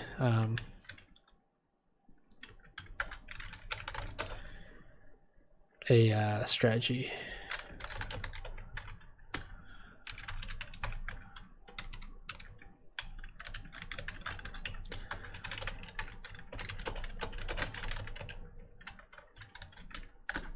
It's going to be, what is strategy? A list of instructions, yeah.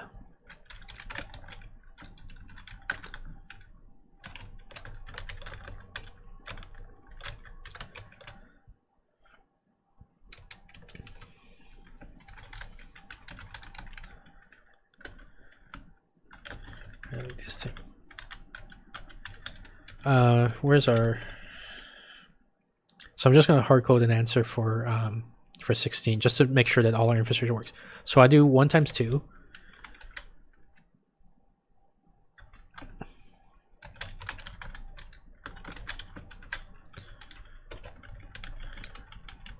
Which just multiplies 1 and 2 together, right?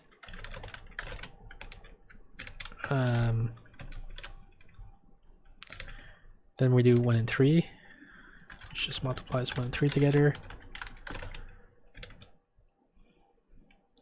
Then we do 2 and 3.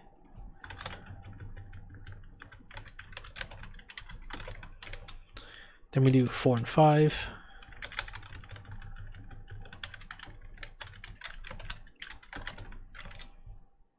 Then we do 4 and 6.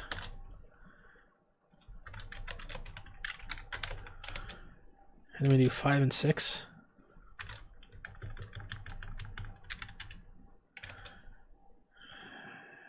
Wait, did I want this guy or did I want the other guy?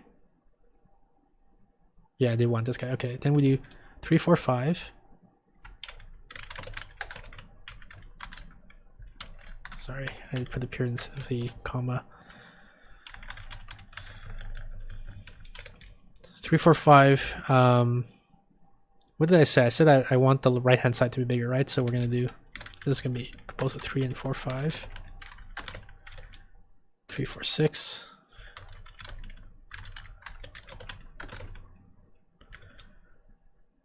3, 5, 6.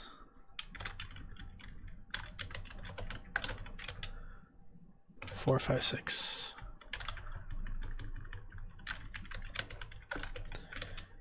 And then we can do these guys 2, 3, 4, 5, 6, which is composed of 23 and 4, 5, 6, I believe. Oops. And then 1, 3, 4, 5, 6. So drop the 2. 1, 3, 4, 5, 6. Then drop the 3. So it's 1, 2, 4, 5, 6. Then we drop the 4. Then we drop the 5. Then we drop the 6. Except I just realized just now I screwed everything up because I use one index instead of 2 index. Man, what a bummer. So just subtract 1 from every digit, I guess. Let me just finish this so I don't get lost here. 0, 1. 0, 1. 0, 2. I'll do them column wise. So this is 1, 2. This is 3, 4. This is 3, 5. 4, 5. 2, 3, 4. 2, 3, 5. 2, 4, 5. 3, 4, 5. 1, 2, 3, 4, 5. 0, 2, 3, 4, 5.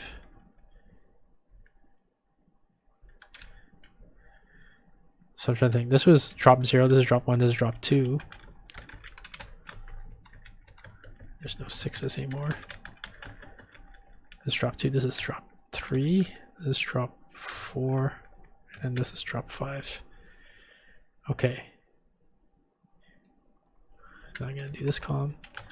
1, 3, 3, 4, 2, 2, 2, oops, 3. This is 12. This, no, wait. 1, 2, yeah, it is 12. Okay, this is 0, 2. This is 0, 1, 0, 1, 0, 1, 0, 1. This is already changed. This is gonna be 2, 2, 4, 5, 5, 3, 4, 3, 5, 4, 5, 4, 5, 3, 4, 5, 3, 4, 5 again, 3, 4, 5, This is 2, 4, 5. This is 2, 3, 5. This is 2, 3, 4. Does that make sense? 0, 1, 0, 2, 3, 5, 0, 1, 2, 5, 0, 1, 3, 4, 5, 0, 2, 3, 4, 5. Yeah, this looks like it makes sense. Okay, let's see if the test passes for our hard-coded guy. It did not pass.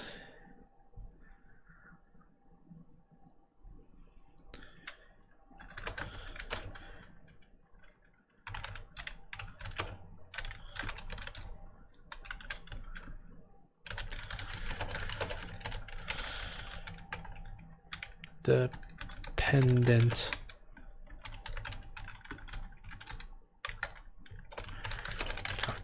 calculating instruction dot label.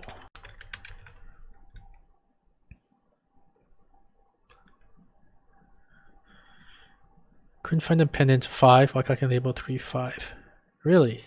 That means we didn't populate this correctly, I guess. That's weird. That's gonna need a breakpoint. How do we not calculate the dependent of 5? Put the breakpoint here. Oops, there we go. And then I want to debug this. Okay, so we go in here and we create a cache, and now we want to iterate over this. Oh, apparently we 0, 1, 2, 3, 4. Huh. 0, 1, 2, 3, 4. What's the cache? What's the input? Oh, my input is for 5. Let's make it for 6. But then I have to recompute this. So it is for 6. Does that make a difference?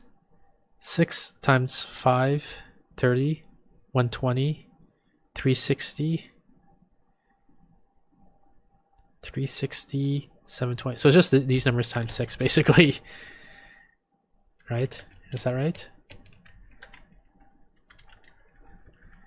360, 240, 180. Some value we don't know. Okay. So this is everything but 5. And then there's another guy here. 6 times 4, 12, 24. Times 3, 72. Times 2 is 144. And this guy, it's all these numbers times. So 5 times 4 is 20. Times 3 is 60. Times 2 is 120. Okay. So let's run it again. Expected this guy, but was that guy. Great. Thanks a lot, buddy. Let's convert them both to list.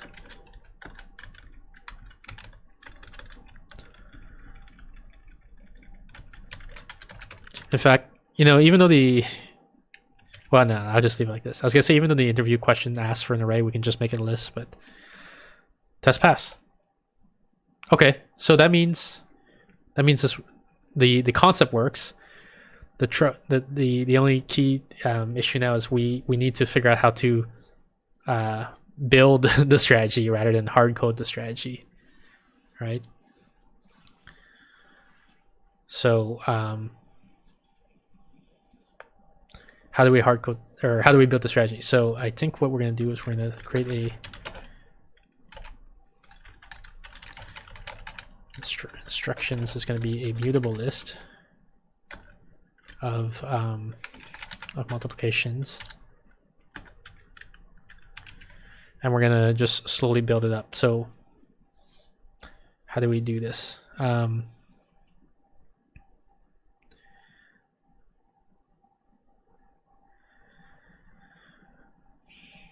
So I think we're gonna work top down because that's how I always did it when I looked at it. So we're gonna get our list of top level labels.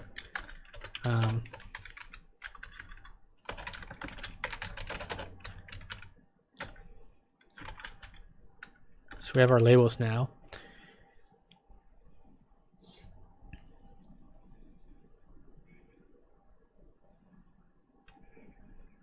I just realized I want the labels like for these guys to be sorted, right? So I don't think I did that. So I'm gonna make these guys be sorted sets.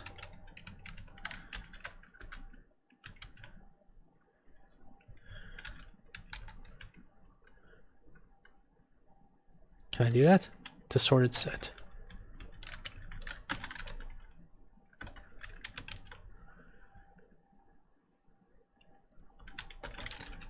Sorted set of these things. Where else? To sorted set. Let's check if the test still pass. Just making sure I didn't put anything here that will make the test fail. The test still pass. Okay. Then for some label, I want to. What do I want to do? I want to take.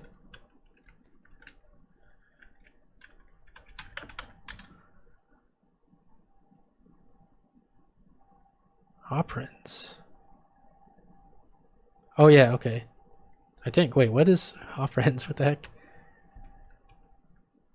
Oh yeah, no, that is correct. Okay, so, and then can I get the middle?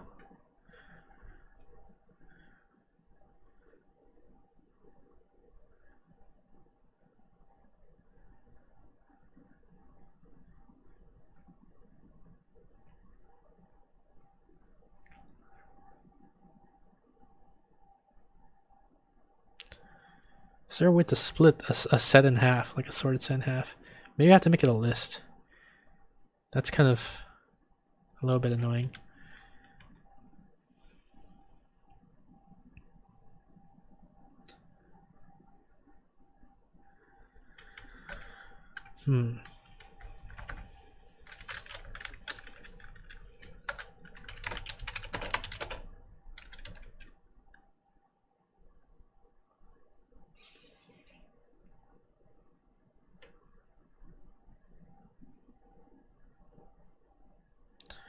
Trying to think what's the most efficient way of doing this.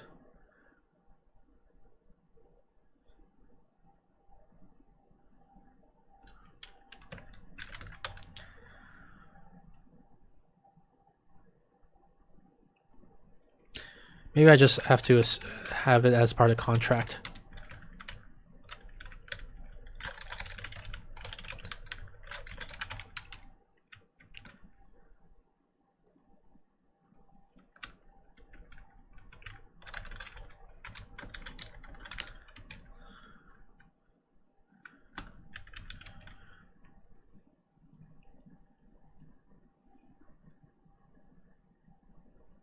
Is this going to be sorted?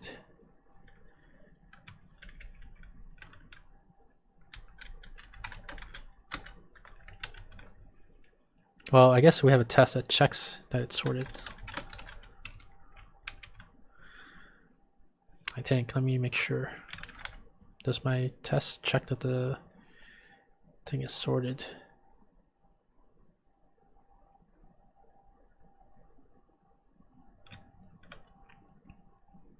This guy makes. Okay, so parse does ensure it's sorted.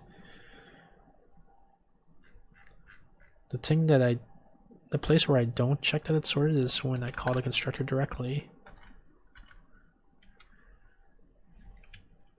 Oops, I didn't mean to delete that. So here's one place where I call it, but that's where. So when I get the top list labels,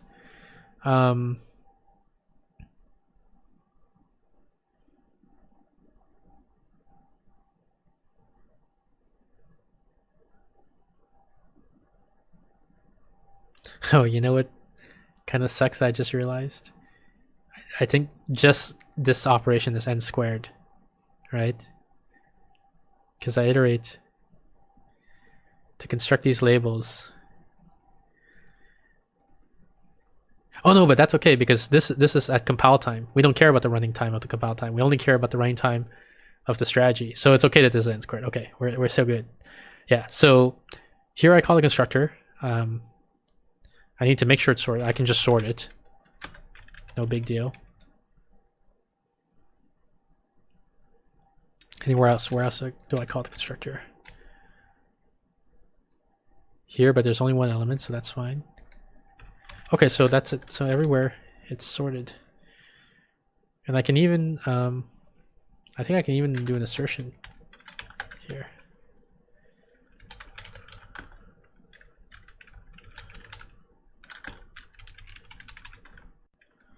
Assert equals sub.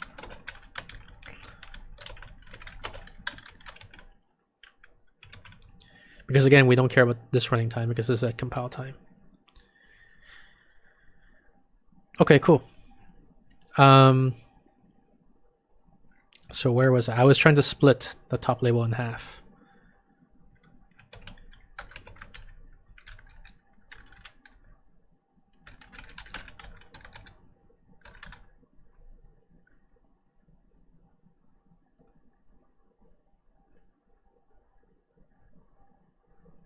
Probably want to use sub list here, or maybe take until or take or drop or whatever.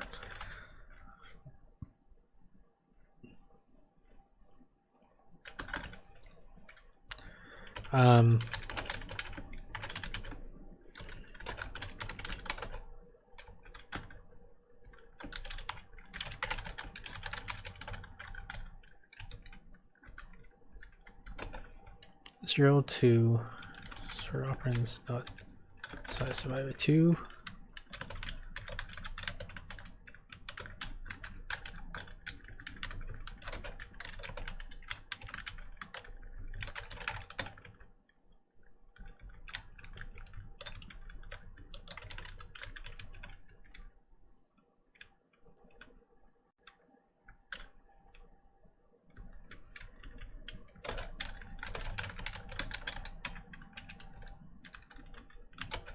Operands dot size. So let's do some quick tests to make sure that this works.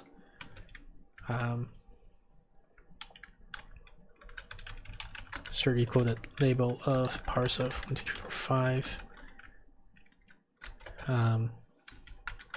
Dot left half is the same as label dot parse of 1, 2, 3, and right half is equal to 3, 4, 5.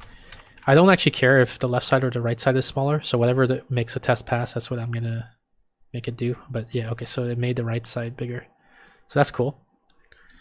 So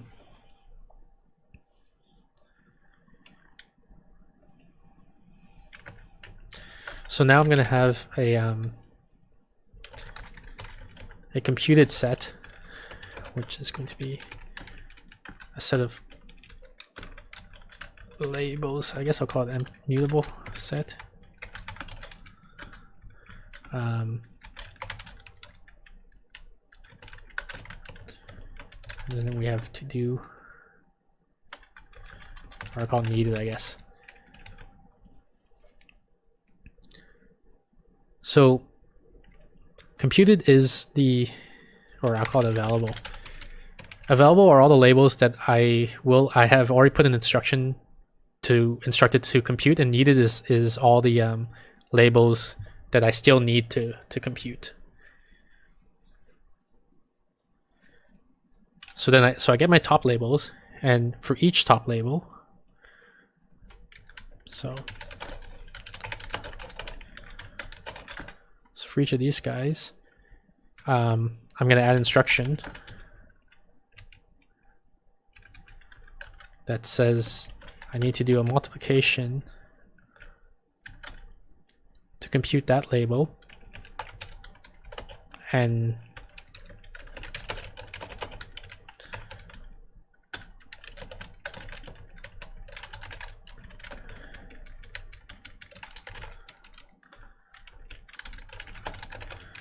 so I'm going to add a label that says I need to compute these things, and now I say that this guy is available because I have an instruction that computes them, but I need an instruction. Oops. Needed add to compute the left guy, and I need an instruction to compute the right guy. So I do that for all the top level guys, so we iterate over there, now we're done. And then all we have to do is say, while needed is not empty. So while there's still guys that we need to compute, I'll just add an instruction that says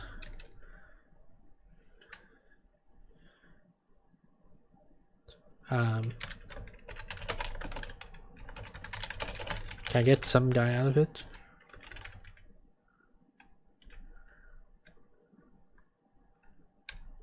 Maybe I need to make it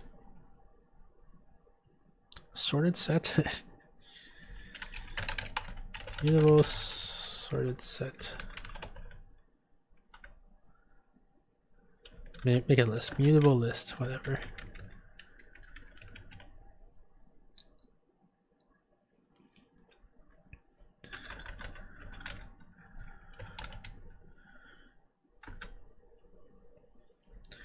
So just grab some guy. Can I do remove first?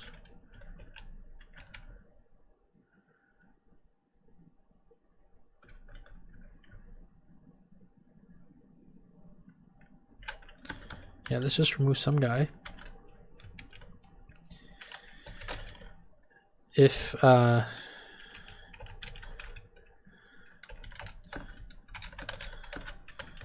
and if it's not already available, then let's add an instruction to compute it.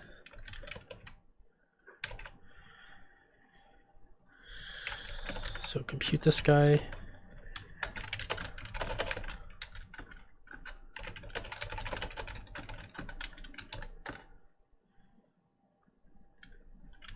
And then we'll say we need that left guy, and we need the right guy. But just one thing, just to end the infinite recursion loop, we say, okay, so do we need to compute this guy?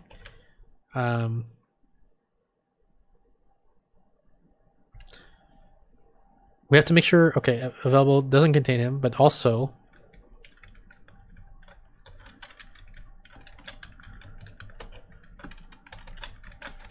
this other factor, which is if the label is of size 1.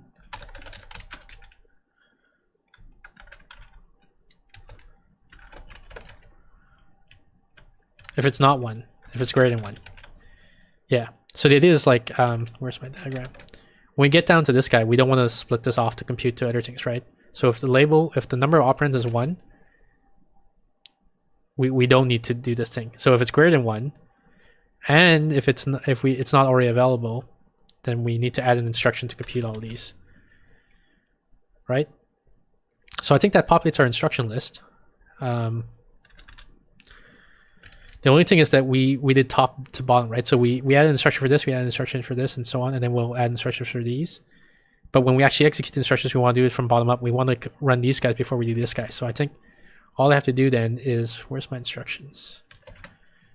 I just pass in instructions, but I reverse them, right? I give them in the opposite order.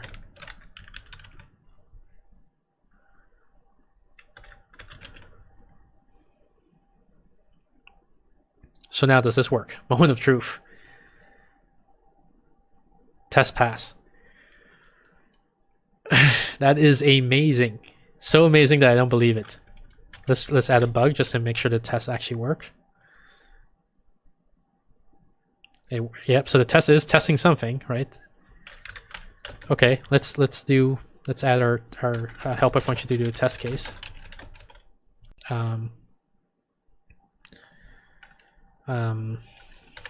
Input is going to be an array of int, and expected, it's going to be another array of int. And so what I'm going to do is copy and paste this into here. Oops. So input is this thing. We compile the input, we run our guy on it, and we say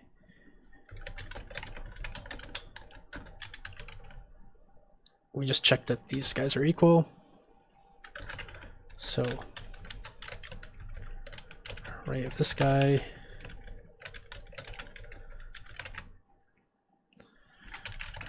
array of this guy,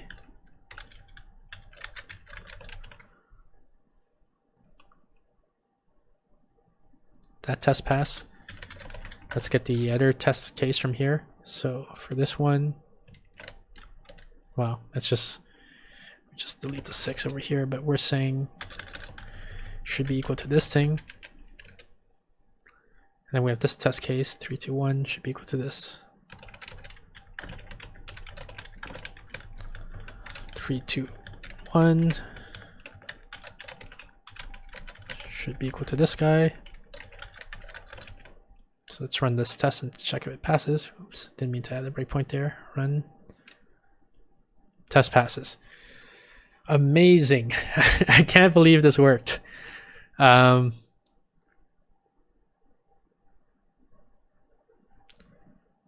only other interesting thing that I want to talk about is I want to put a little debugger line here. For input size, input.size, strategy needs product getter dot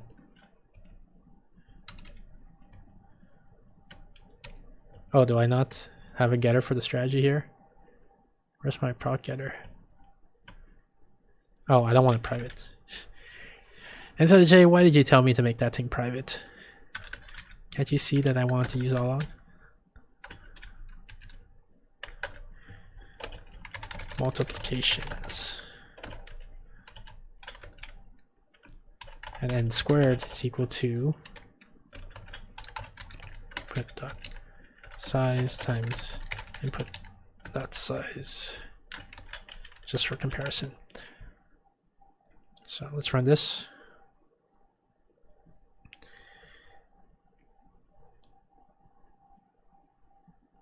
Yeah, okay, so what this is showing is, so for an input of size 6, the strategy that the compiler came up with only needs 24 multiplications, whereas n squared is 36. Can I print out n log n in here?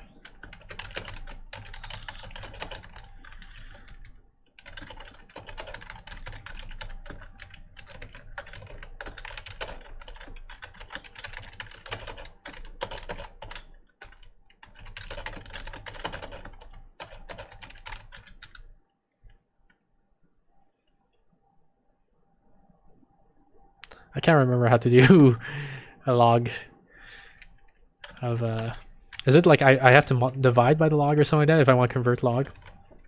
So like log of 32 is this, but log of 32 divided by log of 2 is 5. Yeah.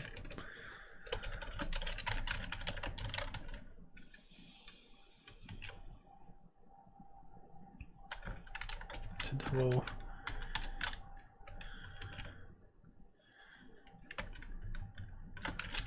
And let's just round this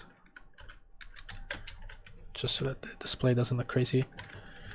So for input size n, strategy needs this many multiplications, and squared is n squared, and log n equals n log n, just so we have some numbers to compare against.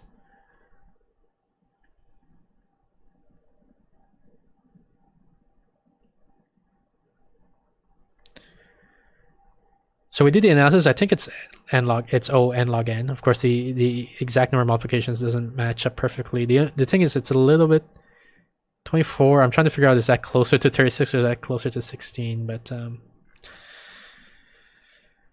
I want to do a bigger guy just to see how this, like, can we see a pattern of how this tends to infinity?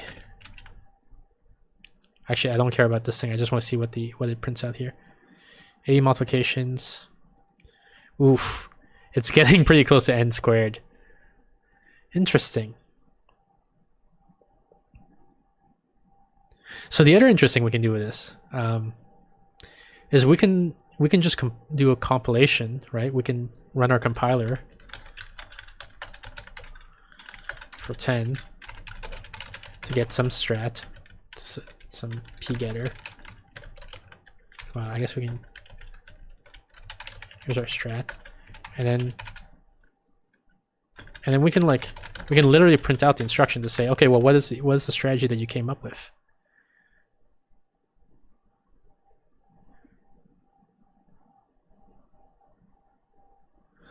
Join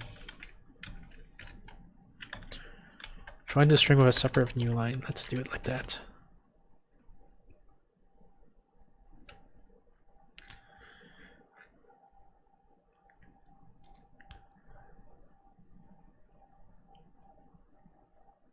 And actually, so I don't need the full. I don't need this full string. I can just ask for label that sort operands. Yeah, let's go with this. Let's see what this looks like. So what this is saying is that the strategy that the compiler came up with is it's for an array of size n. It says you should do the 7 times 8, 7 times 9. Oh, 8 times 9 multiple times. Interesting. So there's some sort of quote unquote bug here where we're asking it to perform the same multiplication over and over again. So let's debug that.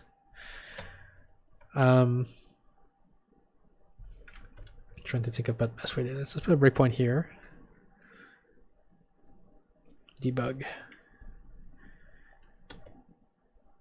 So we have our guy here. So we want to get all the top level labels. So one of them is this thing. So we have an instruction here that says to multiply 1, 2, 3, 4, 5, 6, 7, 8, 9. We should multiply 1, 2, 3. We should figure out 1, 2, 3, 4, and 5, 6, 7, 8, 9, and multiply those two guys together. And so now 1, 2, 3, 4, 5, 6, 7, 9 is available to us, but we need to figure out how to compute 1, 2, 3, 4, and we need to figure out how to multiply 5, 6, 7, 8, 9, right? And then now it's saying for 0, like drop 1 basically. Same concept. To figure out the 0, 2, 3, 4, 5, 6, 7, 8, 9, we just need to compute 0, 2, 3, 4 and 5, 6, 7, 8, 9. And so I'm just gonna keep going a little bit here. Maybe I'll say continue until you reach this point. Okay, so now our needed has a bunch of things in it, some of which presumably are duplicates. Yeah, so 5, 6, 7, 8, 9 is a duplicate, we can see. So we pull some guy out. The guy that we want to compute is 1, 2, 3, 4. And let me check available. Available should just be, yeah, so it's like drop 0, drop 1, drop 2, and so on. So those are the guys that are available.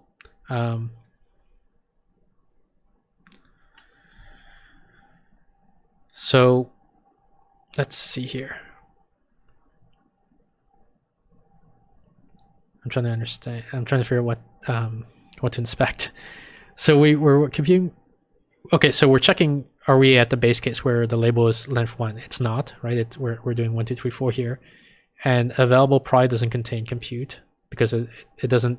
We don't yet know how to compute 1, 2, 3, 4. So let's go into here. We say I need to compute the left. Oh, the problem here is I never actually said something is available. That's the bug. Like the thing is, once we have an instruction that says to compute this, now it's available from the cache. Okay, so maybe that's why our numbers weren't looking so good when we were printing out the strategy. So let's run it again and see what we get. Oh, look at that. This is beautiful. Our strategy, like our strategy basically needs nlogn.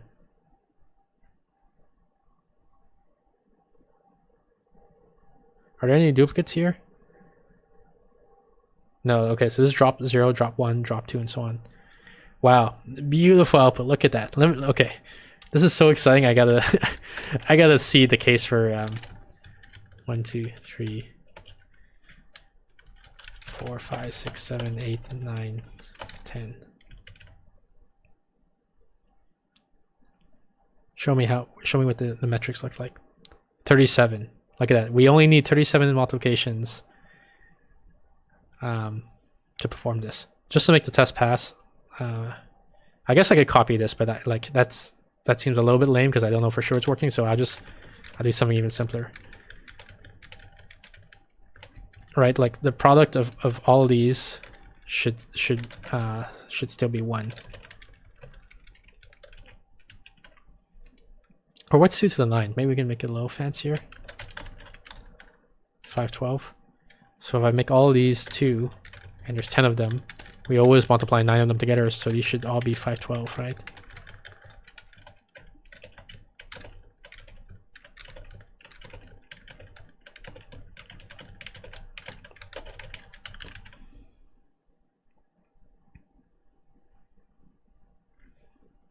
I'm not gonna print out the compiler output this time. Yeah, that worked. And what about, I'm gonna go back to 1 just because I don't want to keep updating that output array. So this is 10, 11, 12, 13, 14, 15, 16, 17, 18, 19, 20.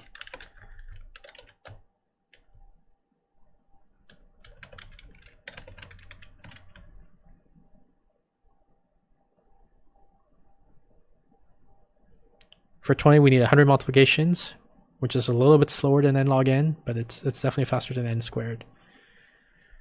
Let's just inspect the instructions one last time just to see if there's any like optimization that we could have done as a human. Can we spot something here? So this is the algorithm the compiler's coming up with. It says multiply 7 times 8, 7 times 9, 8 times 9, 6 times 7 to 8. So probably it means like you already know 7, 8 because of this, so multiply 6 to it. You know 7, 9, so multiply this, then 4, 5, 4, 6, 2, 3, 2, 4, 0, 1, 7, 8, 9, which it should know because, yeah, so it knows 8, 9, so it should be able to do 7, 8, 9. What is this one? Is this 6, 7, 8? Yeah, so it knows 6, 7, 8 because of this, and it knows 4, 5 because of this. And yeah, so I don't know that this is the optimal strategy, but it's pretty good in my opinion. Like, I don't know that I could do better as a human. So yeah, so I guess that's the solution. So let's look at the problem one last time here. I did a bunch of scratch work here, so there's a lot of I don't know if I can get back the original problem here, but let's just try to get through it. So ask by word array of integer, yeah. Here's the example. So I don't need this. We're pretty confident it's n log n right now because we did the analysis and you know we talked about how we're the runtime is based on the, did I write this down somewhere? Yeah, here. The runtime is based on the length, like the number of operands in the number, and we keep splitting it in half. So n log n, so we're pretty confident with that. Space is also n log n because we create, like we generate a program that has n log n instructions in it, and each instruction populates a cell in the cache, right? Where's the here? We create a cache, and we run each instruction once, and each instruction writes to the cache. Basically, it does a multiplication and writes to the cache. So it's n log n time n log n space. Let me just delete all the scratch work here. We don't need this anymore. We don't need this anymore. Don't need this anymore. And yeah, so okay, so here's the original question. So, you know, how would you do this? Well, I didn't do the non-follow-up version, which is like, okay, so just multiply them all together and then divide by each one. That's linear time. That's this thing, right?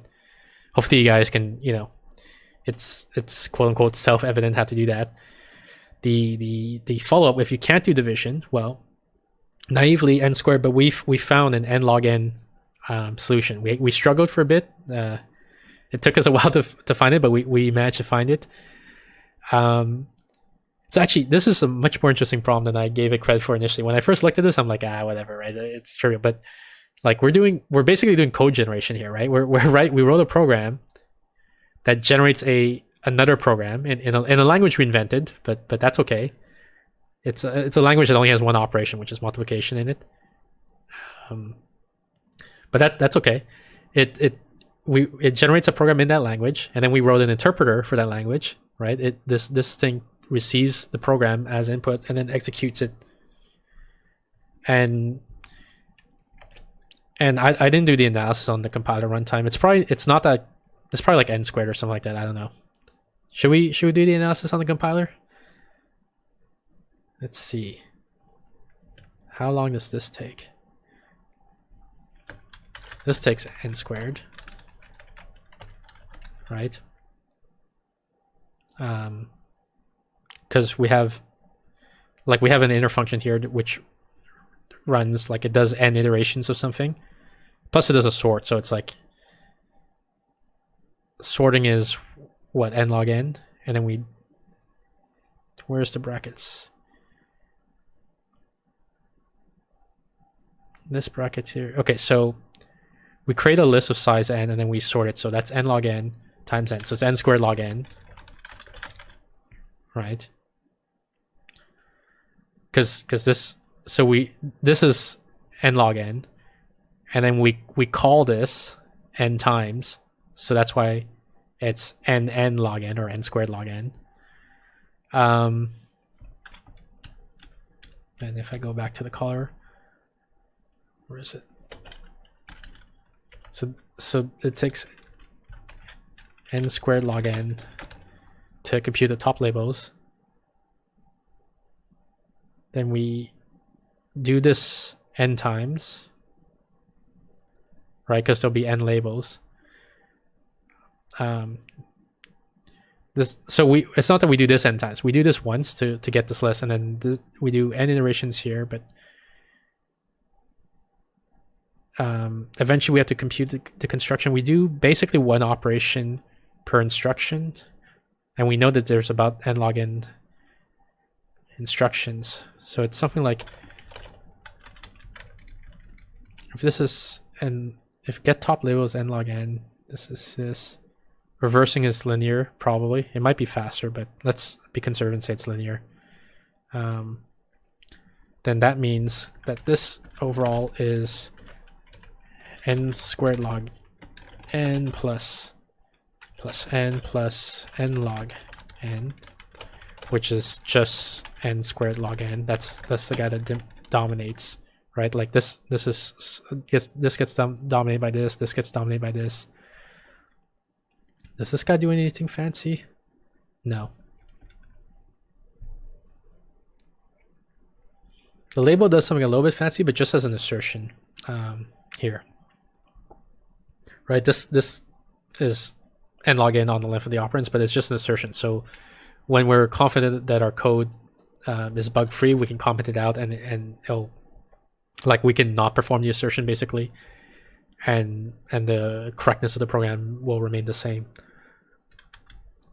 And parse here doesn't matter because this is just for testing. Like the actual compiler doesn't use this function. This is just a convenience function to make running the test easier. Left half and right half, I think it's linear, or even constant time. I think it's constant time because I think sublist doesn't create a new list; it just creates a view onto the existing list. So it's basically just, doing some pointer minute. It just moves two pointers, basically, the start pointer and the end pointer around.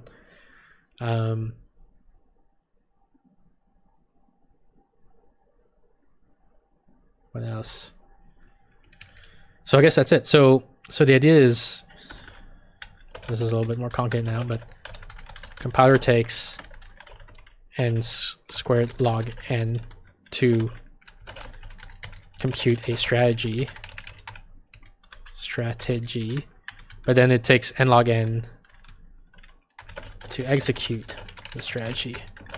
And so the idea is you can pre-compute this once. Like, let's say you have a billion arrays, all of length, I don't know, 10, 105 or whatever. Let's say they're all length 5.